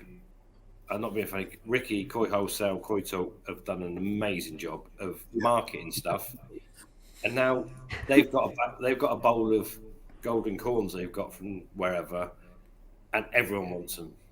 And then they've got Asagi from here, and that is marketing. They've done a phenomenal job. People never heard of Aragoki or your Asagi that have got no Benny, and suddenly everyone knows about it, and everyone wants a golden monkey, and everyone wants this, and everyone wants that because it's marketed that way. Yeah. So you've got that's just the way the world. Social media's gone now, isn't it? Yeah. It's gone mad. And if one person says, "Oh, I really like this goldfish that's really fat," boom, Everyone wants it. everyone wants this big fat goldfish for 45 quid. That's When because goldfish are cool. Yes. yeah, honestly, we used to breed fancy goldfish and we used to sell them to the wholesaler, big fat rounders, whatever, pounder rounders, Blackmores, £2 a fish, like that. They were scared of the wholesalers because no one would Yeah. have them. And suddenly marketing and suddenly they've gone, Thomas have gone mad. Yeah. And, but that's marketing, and that's perhaps something we've missed out on massively for donkey's years. You know, we got a fish we can't sell because you can't see it from above, but from the side you can. So we've had to give them away because we can't sell them. But now you can market that to fit the market. Yeah. And, yeah, Let me just change the subject for a minute. Just a little wee one. Here we go. Gaz, I've just had an interesting message. Big deal. I've just been told and sent a very interesting clip. And here you are again to tell me, who the hell do you think I am? I don't think I'm anybody, mate. I know exactly who I am. I'm the guy that outed you for being a prick. And I'll continue to call you and be the way I am with you, mate, because you're a knobhead. And I take great pleasure in ripping you a new arsehole, mate, because people like you make this hobby an absolute nightmare because you don't know when you're not welcome. And yes, you're right, I have banned you many a time, and many a time you keep coming back like the cockroach that you are. there you go. There you go, mate. I hope you read that one and heard it personally, mate. Now you know just how I feel about you, bud. What's it in Continue. capitals? Dickhead. That's him. You're going to lose another subscriber now. Well, I'm sure I've lost many a subscriber and just add it to the other list of 600 odd that went with him. So, who gives a monkey? Not all in his name, though. No, not at all, mate, no. There's lots of people that have left my channel. I'm not here to pretend to be anybody else. I'm not here to pretend to like people or dislike people. If I don't like you, mate, I've got the balls to tell you. I think you're a knobhead. Always have, always will. End of. Simple as. And so did the other 2,500 people that watched the video. Gaz, don't make it about him, mate. You've said to people. Exactly. Just end it there, mate. He deserves it. He deserves it for what he did to me and what he did to the community. He deserves way more. I've had a little bit of a dig at him every now and again, and if he can't take it on the chin like a grown-ass man, then he can go cry on somebody else's shoulder, because I surely as hell don't give a shit. I don't really care at all. But we all love each other. Yeah. Okay. Big hugs. Anyway, as it were, Bubble and Finn's a question for you. Oh dear. Aquariums are crystal clear, gorgeous. They're in the background. Uh-huh. That's a fake screen, isn't it? Oh, no, don't blow a fun. There we They're go. real. Solo layout. They're real. They're not fake, look. I've just scared the hate at the shrimp, but we're okay. Be fine. They're doing well and all that, aren't they, the shrimp? Yeah, Yeah, they are. they're Them pretty. ones are going mental. The blue velvet's going mad. Cool. Not surprised you just dip your hand in there. Yeah. Oh, there you go. Another question for you from Sweet Acre Oh, Koi Farm. God. Gaz, can you ask, well, you can ask, can I ask Vicky how to trim the beak on a puffer? I have Oh. a friend who's fed him his soft-shelled snails, and now his beak is overgrown, and he can't eat. Thanks. Can you trim them? Yes, you can, but you have to sedate them. I wouldn't even thought that were a thing. Don't they Yeah. just puff up when you So I guess sedate? they're like a rabbit then. in the No, sense of right, he needs right. trimming This is sometimes. this is where it gets difficult because you have to sedate him. Please do your own research. You need to look this up or ask a veterinarian or someone to help you. But you'll have to sedate them. You can't remove them from the water because if they do puff up, they can't always deflate. If they Ah, puff right. up out of water. So if they do puff up, it has to be under the surface of the water. So you can't remove them either. So not only have you got to sedate them correctly, within their weight, what type of puffer they are as well, you have to do it all underneath the surface of the water Sure. and trim their beak. That's difficult with an angle grinder, isn't it? Yeah, no. I'd just if he's not eating at all, try and give him an abrasive rock in there. Sometimes, if you're lucky, you'll find that they'll actually scrape their own teeth for you. Is that why they've got to be? Is that why they've got to be fed harder shell stuff then, so that they can actually digest that stuff like that? Yeah. So they can. They have to break down the teeth and make them smaller. Yeah. I said, Peewee's got some. There's an abrasive stone at the back, because they will actually occasionally, if they feel like it's getting too long themselves, they will actually go and grind it up against the stone themselves. But not all puffers will do that. Piece of pumice stone or something like that. I think that's a bit of granite, actually. I think that one might be a bit of granite. Pumice to be a bit soft. Yeah, I think that one's a bit of granite that's in there. Bit of 80 grit gas. Yeah, a bit of 80 grit sandpaper. I know. They sometimes have to do it with small rodents, don't they? That they have to trim the beak, the beaks. The teeth, yeah. You have to cut them back, because if they're not eating harder, solid foods, then they end up overgrowing and overlapping each other, don't they? So, like, I know ours rabbit had to have it done it when I was a kid. Yeah, chinchillas. Yeah. I mean, the thing is as well, the fact that she's used the word beak and not teeth is telling me it's like a figure of 8 type as well. Because they have more of a beak rather than two separate teeth. Yeah. Where see, like the fahakus or the maboos actually have 2 separate, so you can actually break one and it will grow back, like if it was to chip off. Where if it's something like a figure of 8 puffer, they'll have a solid beak, which is a little bit harder to deal with. Yeah. And if all else fails, you can always give it a gold tooth. Or a gold beak. Yeah, gold beak. Agree. It's a very serious subject. Guys, I'm going to jump off because my dinner's arrived and it's my son's birthday, so I want to spend an hour with him. Nice one, mate. Thanks for joining us, bud. Hope you're feeling better as well. I'm not dead, still alive. Still alive, you're active, excellent. And I'll see you. I'll be on next week, mate. Great. Cheers, Chris. Good night, mate. Oh. There you go. Nipped off for a beer. Oh, he's just nipped. Damn him. Right, we'll come back to that one then.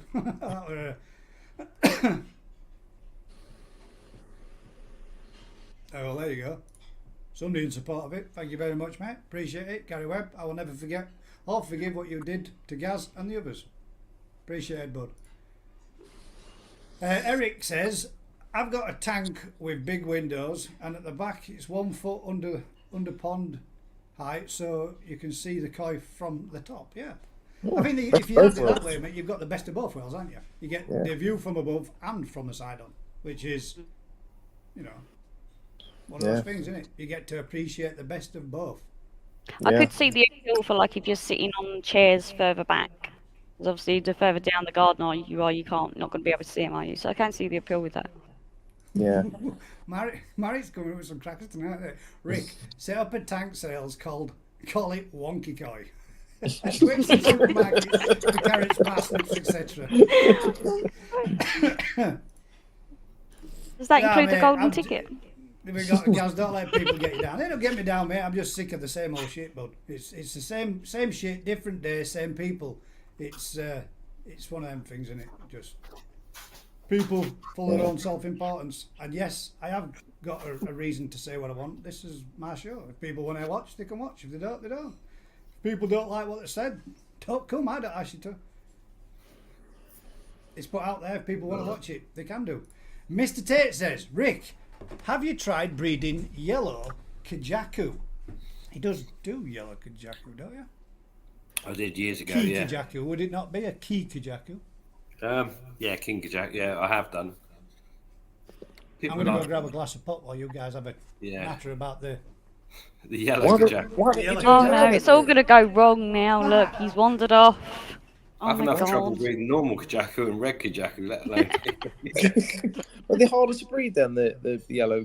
No, it's getting different parents that show different traits, and there's only so many so many kajakus we can do over a period. So Yeah. yeah, we have done them, but limited.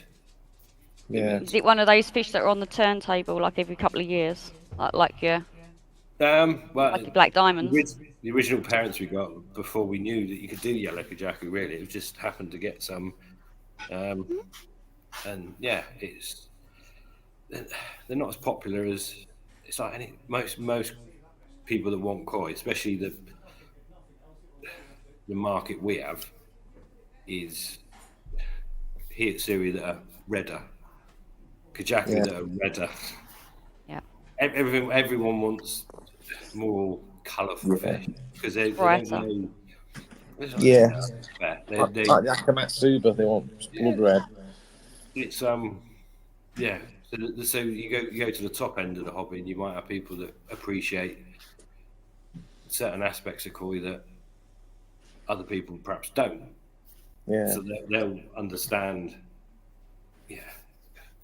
different parts of it. So from our point of view, something that sells easy is so much better because we've got to sell lots of them at a young size. So yeah, Alan, if you want to give me a couple of nice yellow kajakus to play with, I'll sort it. Yeah, I've got a question for you. Go on, Dad. How are the calico kajakus doing? yeah, they're fine, mate. We've done them. Obviously, last year more of them, but we've done them before. Again, they look better when younger. What is the main difference with calico? Is it like a transparent colour on the side? They've got that the same as a Shibumpkin gene almost. So you've got that transparency in certain scales. So you'll have patches of scales that are normal, and then patches of scales that are almost translucent, like the gill covers them. Actually, you see, like on a Shibumpkin, they just got a look to them. It's again, if you market it right, you could. They'd probably be sought after. Nice examples, but we don't ever market them right. We'll just do what we do, and people will buy stuff. You can sell anything if you market it properly, can't you? Yeah, true. It's about sell snow to the Eskimos. It costs a lot. The thing with marketing is to do it properly. If our marketing budget is next to nothing, but if you wanted to market stuff properly, I'd probably need to spend $100,000 just to get the channels, the YouTube, all the social media. It's just not. I say it's not worth it. It's not. That's not the road we're going down. It's the time involved as well, isn't it? You've got to have someone dedicated just to do that. Yeah, it's a it's a big outlay, and a full-time job for someone. It's the best part of $100,000, I should think, to do it properly. Yeah. So, are they as sought? I know you might have slipped onto another topic, but are they as well sought after the yellow kajakus to a standard kajaku to the red kajaku? No, that's what I was saying. So everyone wants more intensely coloured stuff. Certainly in our kind of market, where it's people buy what they see, they want to buy a kahaku that big that's red.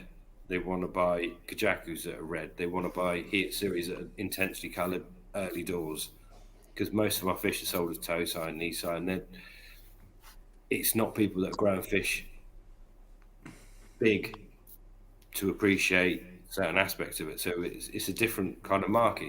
We're like the grassroots type market, as it were.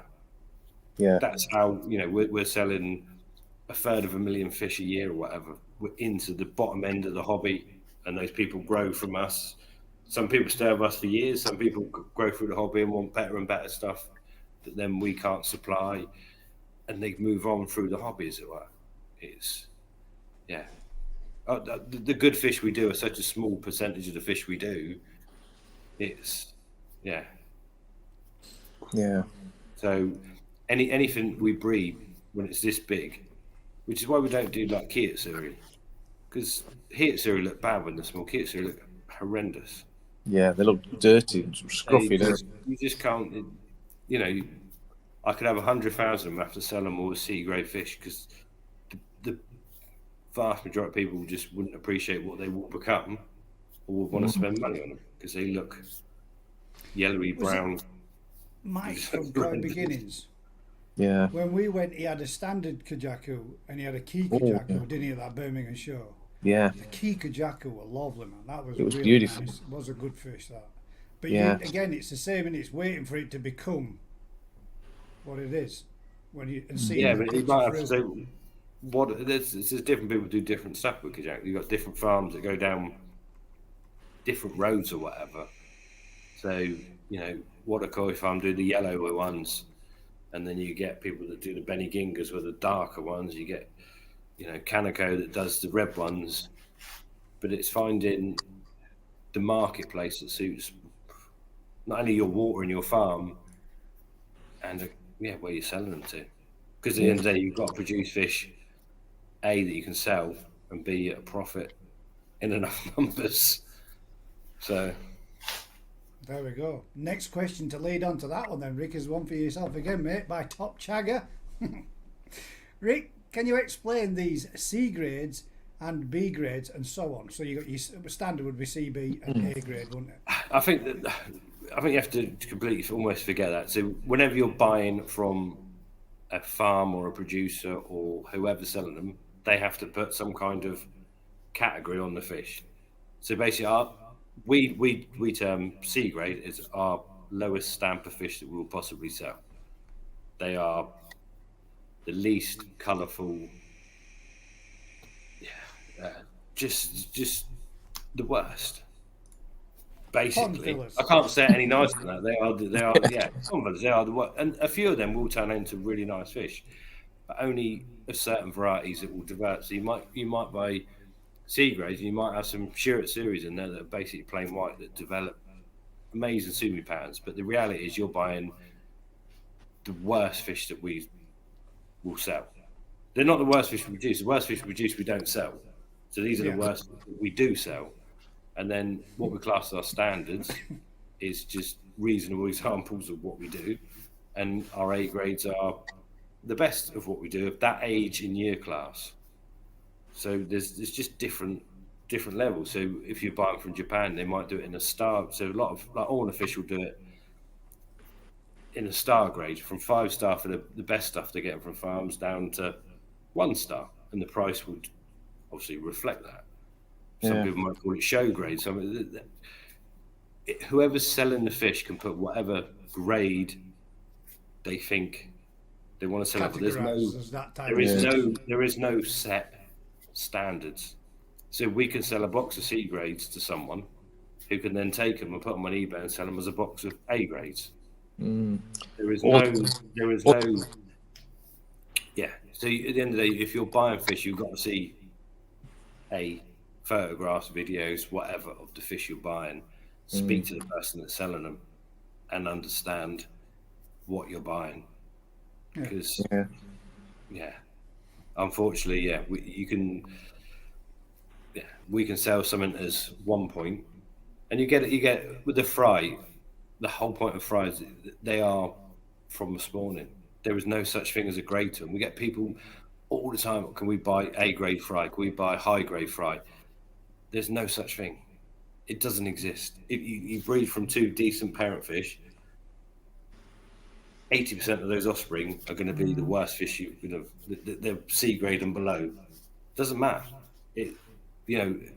So the grade means people have graded them, split them into grades that they deem best, middle, rubbish, rubbisher, whatever they grade them, A, B, C, Rubbish. 5-star, D-star, whatever.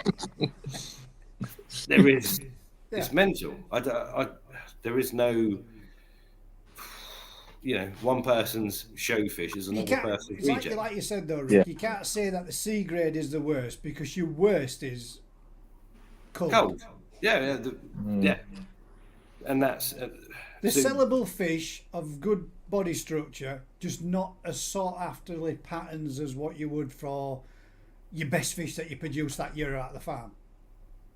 So we do 1 million fish, only we're going to sell a third of 1 million, and most of them go out as fry, so they're going out as ungraded fish. So But we get so many people saying, "Oh, I want your best grade fry, I want A grade." But if a fry is ungraded, it can't have a grade. It's not been graded because it's coming from a spawning. To grade so something, you could have get to the categorise best it fish that you've ever produced into that year. whatever. It could be in a bag that you sent out. Yeah. 100%, yeah, of course it Yeah. can. But the reality is, it's numbers, isn't it? So if someone buys 200 fry from us from a parent set, they go out as an ungraded batch of 200 fish, but we'll have kept 20,000 of those fish. So technically, we'll have the best, more better ones than they will, and we'll grade them to the point where our offspring from that same parent set will look better than their 200 offspring because we've gone through thousands of them and culled them down or graded them into categories or whatever. It's Yeah. and it doesn't help because people sell stuff. A grade fry, high grade fry. Yeah. Very high quality. Yes. That's Jumbo fry. There's so much stuff. It just blows your mind. yeah. You know, even if you're using jumbo parents, the majority of the fry aren't going to be jumbo offspring. Yeah.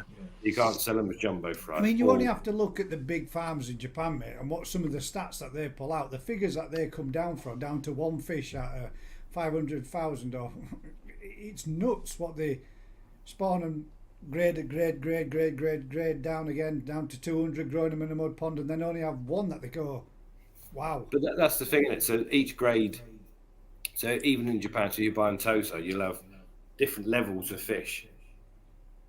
But even their better level isn't as good as the ones they've kept that they're growing on, that they sell as Nisa and whatever. So you might buy their best Tosa. I think that farm's best Tosa. Even that's the best Tosa they're selling.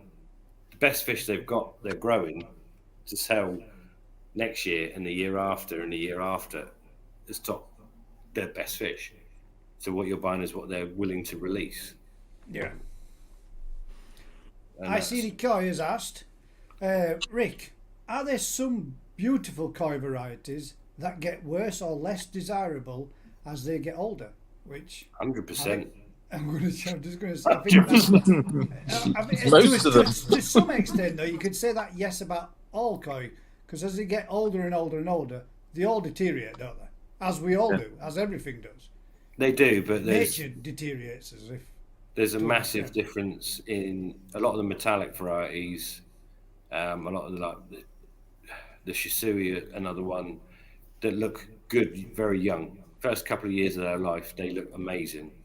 Yeah. And they peak very early and go backwards. Whereas the Gosanki varieties will generally, you're not going to see a Tosai, Kahaku, or Sanki that is better than a bigger example of that variety. It just doesn't happen realistically. Decent.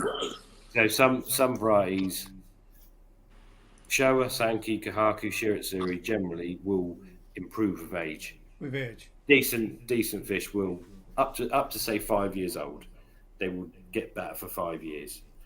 Whereas you could say Shisuis and a lot of the metallic, apart from Kajakus, are quite special. But most of the metallic varieties, Kikasuri, Harawaki, they look good in their first year or two, and then they deteriorate off. Yeah. And I'll be very surprised if your Harawaki gas looks good at 3 or 4 years old. I'll be amazed. Yeah, it looks because they tend to look, they deceive. The likelihood is that lemon Harawaki there will end up being a pure platinum Harawaki. Or it could go platinum, it could go completely yellow. It's just one of and Shisui's like the one that Vince had, didn't it? He had a Kikasui. And it turned orange. Oh no, that was lemon. It was a lemon that turned to a Kikasui, wasn't it? It went from a lemon colour to orange. And the pattern filled out more and more and more on the fish, didn't it? Yeah.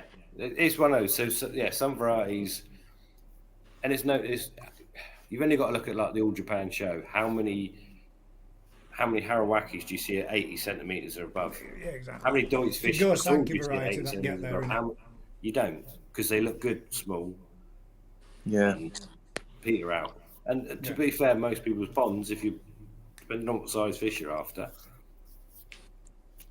it is. Yeah, certain varieties do take time, and to be fair, those sumi-based Showas are probably the prime example. You know, they can look okay when they're small and full of promise, but actually, reality, a good 70, 80 centimetre shower just is pretty awesome, isn't it? It does carry the quality through, and it takes 3 or 4 years for all the different colours to become good, stable and settled. Yeah. So yeah, if you want to keep your fish long term, yeah, there's certain varieties that are much better. To the next one then, Irish Geordie Koi. Question for Rick. This year I'm hoping to finally get a good shuru atsuri. My concern is being unheated. Will I be able to keep one alive temperature concern? I do my best with an unheated setup. Keeping your others alive, mate, with an unheated setup. Why should a shuru atsuri be any different? Because they're the weakest for being cold. Yeah. Oh, there you go then. Yeah, I'd yes. Get one from Rick. They're double hard No, bastards to swim around. no. To be fair, anyone that's going to produce, buy it older, if you can. So someone else is already. If you buy one from us or Cattlebrook or wherever, or Japan, if you buy one older, it's stronger, so it's going to tolerate a winter better. If you can buy one that's already been through a winter cold, even better. If you're going to be unheated, so you're not the first person putting it through cold. But yeah, it's one of those varieties that I would normally suggest buy stuff young, but for a nice shirt, so if you can buy one that you know has been through a winter cold and buy it at 3 or 4 years old, if you can afford one, then that would be a much safer option. Yeah, when the first couple of years and the first winter they have is a bit of a nightmare. So see, now I never would have thought that a shuru atsuri would have been a weaker one. Yeah. So very similar to the shower. Horrendous. They're not. There's certain aspects of them that are, unfortunately, virtually all good shuru are coming from Omasako. That's quite a tight bloodline. There's not. Yeah, so there's not much genetic variation. They've originally from showers. So they do not tolerate cold well. Males tend to be better, so that could be a positive. And you can avoid the biggest problem with the males is the yellowy head. So if you buy one with a big head pattern, so the sumo is covering a lot of that, you can avoid that. And the males do tend to be somewhat stronger as well. So there you go. There's a nice comment there for you, mate, Rick. Amanda Smith says, Rick is the most knowledgeable person and honest person out there. Thank you, Ross. Well, there you go. There you go. You compare it. I might have to just leave now. Boom, drop the mic. I'm done. Aaron says, night all, struggling with the sleep pattern, mate. You're still not feeling it, but you'll get there, mate. He's back in Thailand, isn't he? Yeah, he's had 3 weeks out there and he's struggling. He's still waking up at 5 in the morning. Amanda says, Sweet Egg Koi Farm says, agree, Amanda, 100%. Chris Taylor says he's always found Gushiki to be temperamental. I've not had one yet. I haven't had one that survived, mate, yet. The one that you gave me, Daz, that Gushiki, that's in my dad's pond, that's still doing all right, so that was doing okay. But I've not had any luck with the one that I got. I lost mine. Yeah, me too. Me Japanese Gushiki all carped it, but me Asagi Gushiki, they seem to be doing all right. Again, though, you're breeding in a different bloodline of it, might you? Put something else into them. Does that make it a little bit more stronger? Probably. Probably does, mate. The last question that we've got then. Hang about. I thought there was another one there. No, wrong one. It's in this one. David Pickstock said, hi guys, any idea / insight of why so many koi ponds have been hit hard with the bacterial infections over the last 2 years or so? Because fish are coming from somewhere with a bacterial infection. They can't just appear. It's got to be coming from somewhere. It's coming from somewhere, which is down to, unfortunately, husbandry, innit? Yeah. The fish keeping at some point, at some stage, from somewhere to someone to someone to someone to someone. However it passes down the line, it started at initial ground zero. Yeah. pretty much. That's the problem. Transfer. It's no same principle with foot and mouth, things like that. It has to be transported from one to another to another to another. Yeah. Yeah. It's very easily done. It is easily done. 9 times out of 10, I would say, accidentally done as well. Yeah. The slightest lapse in concentration, whether it might be a dip of a net or a fish being socked up in one and then put into another just to get it from one place to another, and then before you know it, you've picked up another fish. And people moving fish on. That's To be another fair, one of the- we're they getting to lose the the kind view. of social. We're getting to a point where you've never had ever in the history of farming and fish, where everything could be documented, where stuff comes from, Yeah. and you could just plot a heat map, and it wouldn't take long. Not that anyone would do anything about it, but I'm just saying, if like DEFRA and the government body wanted to work out where KHV came from and how to, it's such an easy. If people were honest with every single fish they moved, where it came from, where it went to, Yeah. you can suddenly find it back very quickly. And as they do in Japan when they've had problems, the first person that has a problem, where'd the fish come from? This farm, this farm, this farm. They go test, and before you know it, it's isolated. They know, we don't see that in this country because fish come and get moved so many times that there's so much cross contamination. Before you know it, the waters are muddied. It's not my fault. It's not your fault. It's his fault. It's someone else's fault. It's your husbandry. You didn't clean your filter. It's one of those, isn't it? But in reality, if everything was documented, as it, I say whether it should be or not, if it was, it would be pretty quick to find where these problems originate from. Yeah. I mean, I seen his put, Gaz, there has been a lot of koi keepers suffering from bacterial infections over the last 2 years. Seems a bit of a coincidental that so many have. A lot of koi keepers have lost a lot. A lot of koi keepers, mate, have lost everything.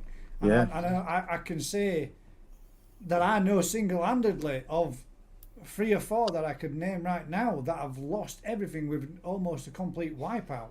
Some that you would think, God damn, man, you think you've got on top of it and you've got nothing for 6 months, and then bang, it's come back and hit you again when you thought you'd beaten it, and it's reared its ugly head. You're saying you thought you'd beaten it, but it's there. That's the problem. There. The minute it's introduced, that one. So that's where quarantines are good, and also knowing where you're buying fish from. Yeah, kind of king in it. That's key, isn't it?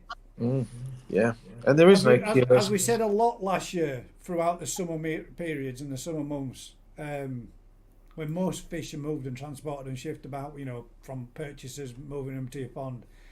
Quarantine. If you can, and if you can't, know where they're coming your source, from. It is difficult because it's we see it, and it's so upsetting for customers to lose. Tons of fish, and then they save some, and you tell them, and they say, well, really, you've got 4 fish left, and those fish are now carrying the same problem. Exactly. So, do you kill those 4 fish that you've done so much to save, or do you introduce new fish and watch them go down with the same problem? Yeah. And it's always that. Some people, you can get, depending on the strain of bacteria, the type of bacteria. I've had a vet approach me about it. And they're like, well, we've been through so many. We got 4 antibiotics that will kill all the strains of bacteria on this bacterial problem that these fish have got from this place, but we can't get these antibiotics into the fish. In this, how do we go about it? And I said, well, all you can do is take the fish out, isolate them, treat them, and to a point where they're okay, but the chances are they'll still be carriers. And he's like, yeah. But then you end up with a population of fish you can't do anything with. Yeah. So, do you destroy it? Thank you, it's Mark. so difficult. Appreciate that, mate. And I will say and agree with this again. I want to bring this up, mate, because at the end of the day, I sit here every week, mate, and every week I listen to you. And sometimes I'll play this back when I'm stuck in a traffic jam and watch it on my way to work and listen to what you said again. And you do. Week in, week out, we get to learn a hell of a lot of knowledge and information and experience from somebody like yourself, Rick. And honestly, mate, thank you very much, because it ain't. I mean, I'm in the grand scheme of it all, I'm relatively new to koi keeping in comparison to lots of other people that are out there doing it. But to sit here on a Thursday night, week in, week out, and get random questions like this that I put in, that you can give knowledge and experience and background, some things you've struggled with, some things you've breezed through, some things you make it so much more simpler and easier to understand, that you sit here and learn yourself week in, week out. It's brilliant. So, cheers, mate. Appreciate it. Yeah. Cheers, Rick. Just turn up drinking beer, mate. Well, that's the beauty of it. If we weren't doing this and we were down at farm and we were with you, we'd be stood talking in exactly the same manner we are now, and you'd be giving us all the same information and all the same answers as you did when we were there last time. And the fact that we can share this with everybody else makes it a bit more of a learning curve for everybody. But yeah. 100%. Thank you. I don't know what to say.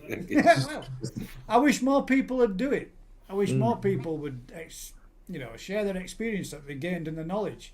Because at the end of the day, this is the thing that does really help people with bacterial infections, problems, how to avoid it, how to deal with it, what's the best medias to go with, what's the best type of food to get growth out of your fish. Every answer that you get, or every question that you get put to you, you've got a long, descriptive, informative answer for. And that's, well, if nothing else, mate, there's knowledge to be learnt from watching the live back and just listening to what you said. Yeah. Hope so. Well, there you go. Thank you. Coca-Cola, mate. It's not Guinness. Rum and Coke. I couldn't drink that stuff. Rum and Coke I should have. Could do with one. But there you go. Thanks for your time, Rick. 100%, mate. And to be fair, guys, we are pushing up to the 2 hours and 32 minutes, and I'm not gonna keep the shows dragging on and making them long-winded. By which I mean long-winded.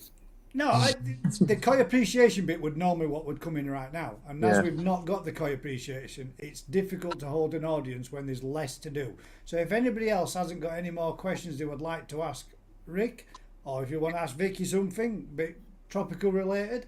Don't look like that. You just sat there and gave a good answer to someone that had a need for a question about something tropical related. You've got a lot of knowledge about it. Just and not used to there is questions being thrown at me. His own experiences, and as have I in some terms. You're just the hostess with the mostess, guys. Absolutely. In the corner, as some might refer. Chris says there, it makes you think how many occurrences have happened and how many have kept quiet. Well, yeah, well done, Gatwick. To be fair, yeah, I mean, he has had a couple of issues, mate, where he has turned around and he has blatantly turned around and said, we've got this. But at the end of the day, they brought it in. They didn't have it. They bought it in, didn't they? So it came from a source. So, I mean, it's not so necessarily down to them or because of them. In fact, it's not because of them at all. It means they've got it in with the system, they identified it, and they dealt with it. But I'll say this much: they've had the fair share, haven't they, of bad luck. Yeah. They've had it a couple of times, haven't they? Which must be devastating to see fish, stock, and everything else come in and end up losing them in that manner. Yeah. And financial loss. That's quarantine. That's what you do. That's why he does what he does. I'd love to, Terence. 100%, mate. There is an open invitation for anybody that would like to sit. The link is there. I know a lot of people are a bit put off with coming on lives and are a bit put off with coming in and having a natter and a chat. But at the end of the day, all you're doing is sitting in a room with 4 other people. Forget the fact that it's being broadcasted to 109 people now watching, but we're all here for the same thing. We're all, and the other 800 or so that might watch throughout the week. Forget that. Yeah, right. Don't no more. I'm not meaning you. in that sense. I mean, forget that. That's not high stats. That's very, very low. Forget that fact. You're just sitting here and you're getting some information and you get to have a chat with one-to-one with someone to ask him directly, or just have a natter and a chat. Might make some new friends that have got a similar interest and similar hobby as you have yourself. If I could the door's do it, always open. you Anybody's can always welcome. do it.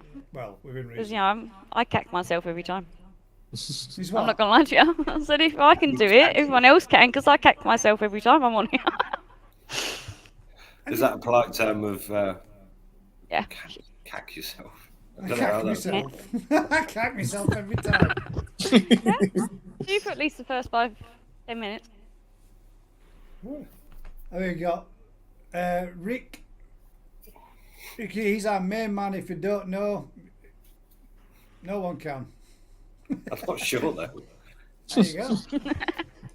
Elizabeth R says, very informative live feed again. Great comment feed too. Thank you all. Thank you very much, Elizabeth. Appreciate it.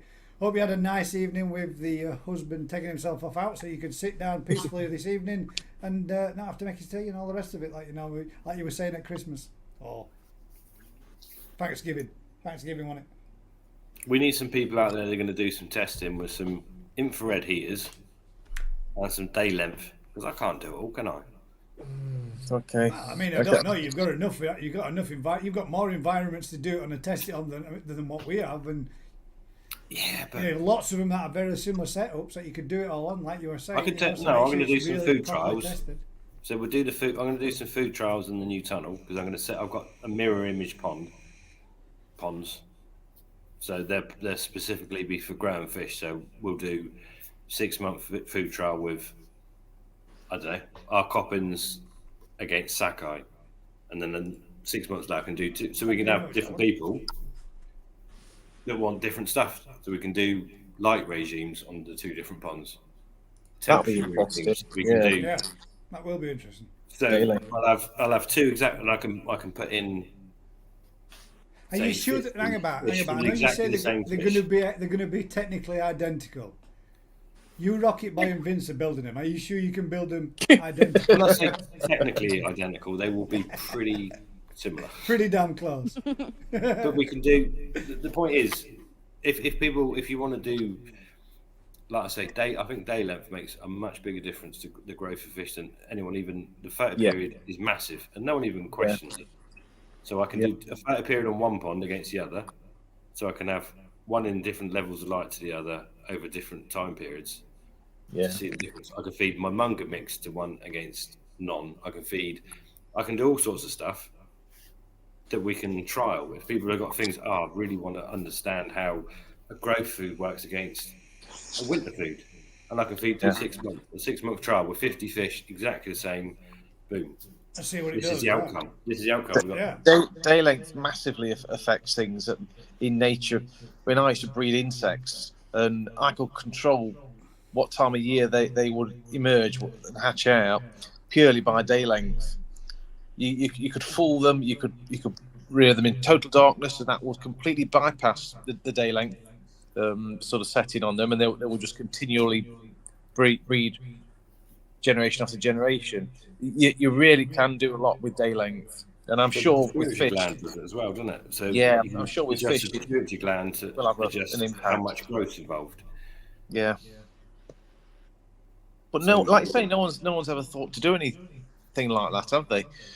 Research wise. We've done a It's few such a long process to do it with, though, isn't it? There's not many people that can give 6 months to something unless you've got an environment as such as like what Rick has, or you've got a smaller environment like you've got, Daz. You could have said, right, these 3 in this left-hand side of polytunnel and them equal amount of water is going to get this, and these 3 in there are going to get that, and see what difference you can come up with yourself. Yeah. But when you're trying to produce, Yeah. business-wise for Rick, it could end up. Yeah, but to be fair, that kind of tunnel's not for business, is it? It's just a bit of fun. Just for shits and giggles. For Yeah. science. Yeah. I did do the running out costs of setting up. It's shocking, running costs or whatever. But it's you don't unless you do it, you don't learn. Yeah, exactly. You know. So you look at the ponds. All my ponds are not dug in; they're raised. I've learned that you can't insulate a pond and run it hot if it's in the ground. Yeah. Because in winter, when it rains, you're sat in water. You just can't do it. Yeah. A quick question there. There's a couple more that's just come in, and we'll call them as the last ones. Eric Gorman said, Rick, what do you look for when QT koi? Or quarantining koi. What would you look for?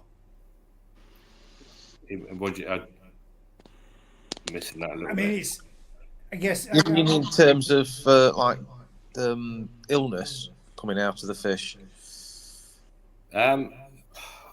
all new stuff have a spell.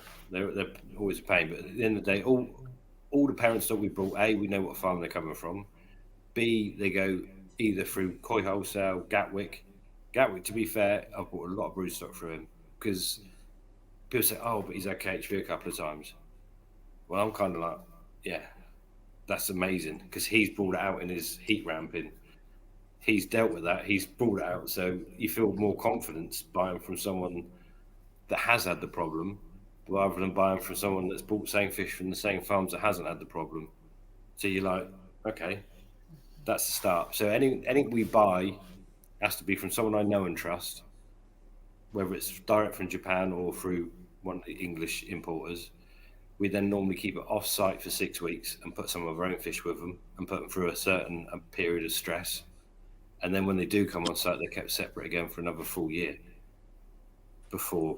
Wow. So it's a long process. And generally, what you do tend to find with them is the water temperature parameters are what really upset them. So once we take control of them, we put them through their first cold spell of cold water, and I can pretty much guarantee for the last 20 years, every fish we've purchased has had to be nursed through its first period of cold, whether it's Nisai, Sansai, Yonsai. They do not like cold. So normally when they go through that cold period, they get stressed, their immune system drops, and you tend to then suddenly find white spot popping up on fish that you've just they've gone through all this and never had a problem, and yet they have something like that. So you've kind of taken away the risk factor of the more notifiable KHV, SVC, and whatever through the higher temperatures. But when you put them through their first spell of cold, they then show you they've got other stuff there that you've still got to deal with, which isn't it's not a major problem, but it's something that's still got to be dealt with, and they've got to be nursed through it to a degree. Quarantine it is the more dangerous things. The bacterial ulcers are number one in terms of KHV. As bad as it is, and it is horrendous, it tends to come out and wipe out stuff, whereas ulcers will sit and they'll get over it, and then spread. It reoccurs, and that's something that's we've brought it in once with some brood stock, and even after all the processes we go through when we put them through spawning, and they got mixed with some fish, and it ended up we probably lost 20 in the end. We had to kill or lost 20-25 parrotfish through that one issue, and you just can't have it on site. It's something that there's no, you can treat a fish for it, but it's still a carry. It's just an absolute nightmare. And I think that's what it used to be a lot more common in Japan. It's pretty much non-existent out there now. I think the same process has happened out there. You just can't have it. So if it's found anywhere, it's just get shot. Yeah, get done. It's the only way to eradicate, isn't it? I don't think you'll ever eradicate it because it will be something that just pops up, and there's so many fish coming from different places. It is a problem. How do you know they've got KHV, mate? Well, you look up a fish with KHV, and then if you see those symptoms and signs on your fish, it's pretty much sunken eyes.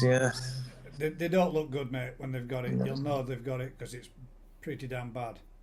Yeah, it's one of the thing is with KHV again, they'll build up an immunity to it. So you get fish that survive an outbreak, but if you put them through heat ramping, quarantining,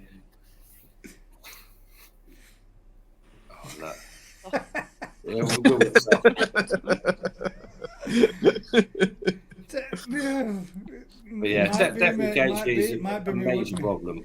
It is a major problem, but it's something that's so obvious that it becomes easier to eradicate. If someone's got a problem with it, it gets traced back to them. You can do blood sampling. That farm then is dealt with. So the chain of it, it's easier to follow back and sort out rather than the bacterial ulcers is something that, is more of an ongoing problem. There we go then. That's the last questions of this evening. The Autistic Koi Keeper. Great show once again. Thanks for answering my question last week. Tail fin almost healed. Instead of koi appreciation next week, how about a DIY filter appreciation? No, that's not a bad idea, mate. Because that way then, that would be a pretty good way of showcasing filter systems for people to mirror and produce themselves. Yeah. Good idea. I like that idea. Yeah, I like that. Yeah. You say that every time I ask that question. Because we all do our own. That's not a bad idea. Oh, and the other one, somebody else put one in earlier on as well about why don't you do an appreciation on ponds by sending in pics of the ponds to set up one. That I've got no problem with anybody sending either filter appreciation or pond appreciation. Sending those pictures. I just didn't think it'd be a good idea at these time of years for people to be bowling up fish. We don't want anybody losing anything because they've shocked it, scared it half to death by sticking it in a bowl to stick a picture of it in these cold temps. So I think we're better off doing that kind of thing.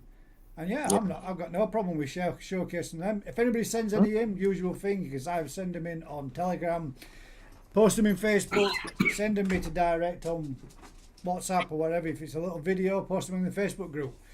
And on that one, we're going to... I was getting some sweets as well, like his Haribos too.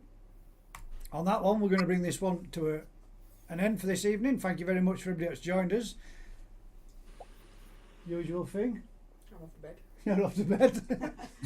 Usual thing, guys. If you've been enjoying this kind of content, do us a huge favour. Like, share, subscribe. Tell a friend.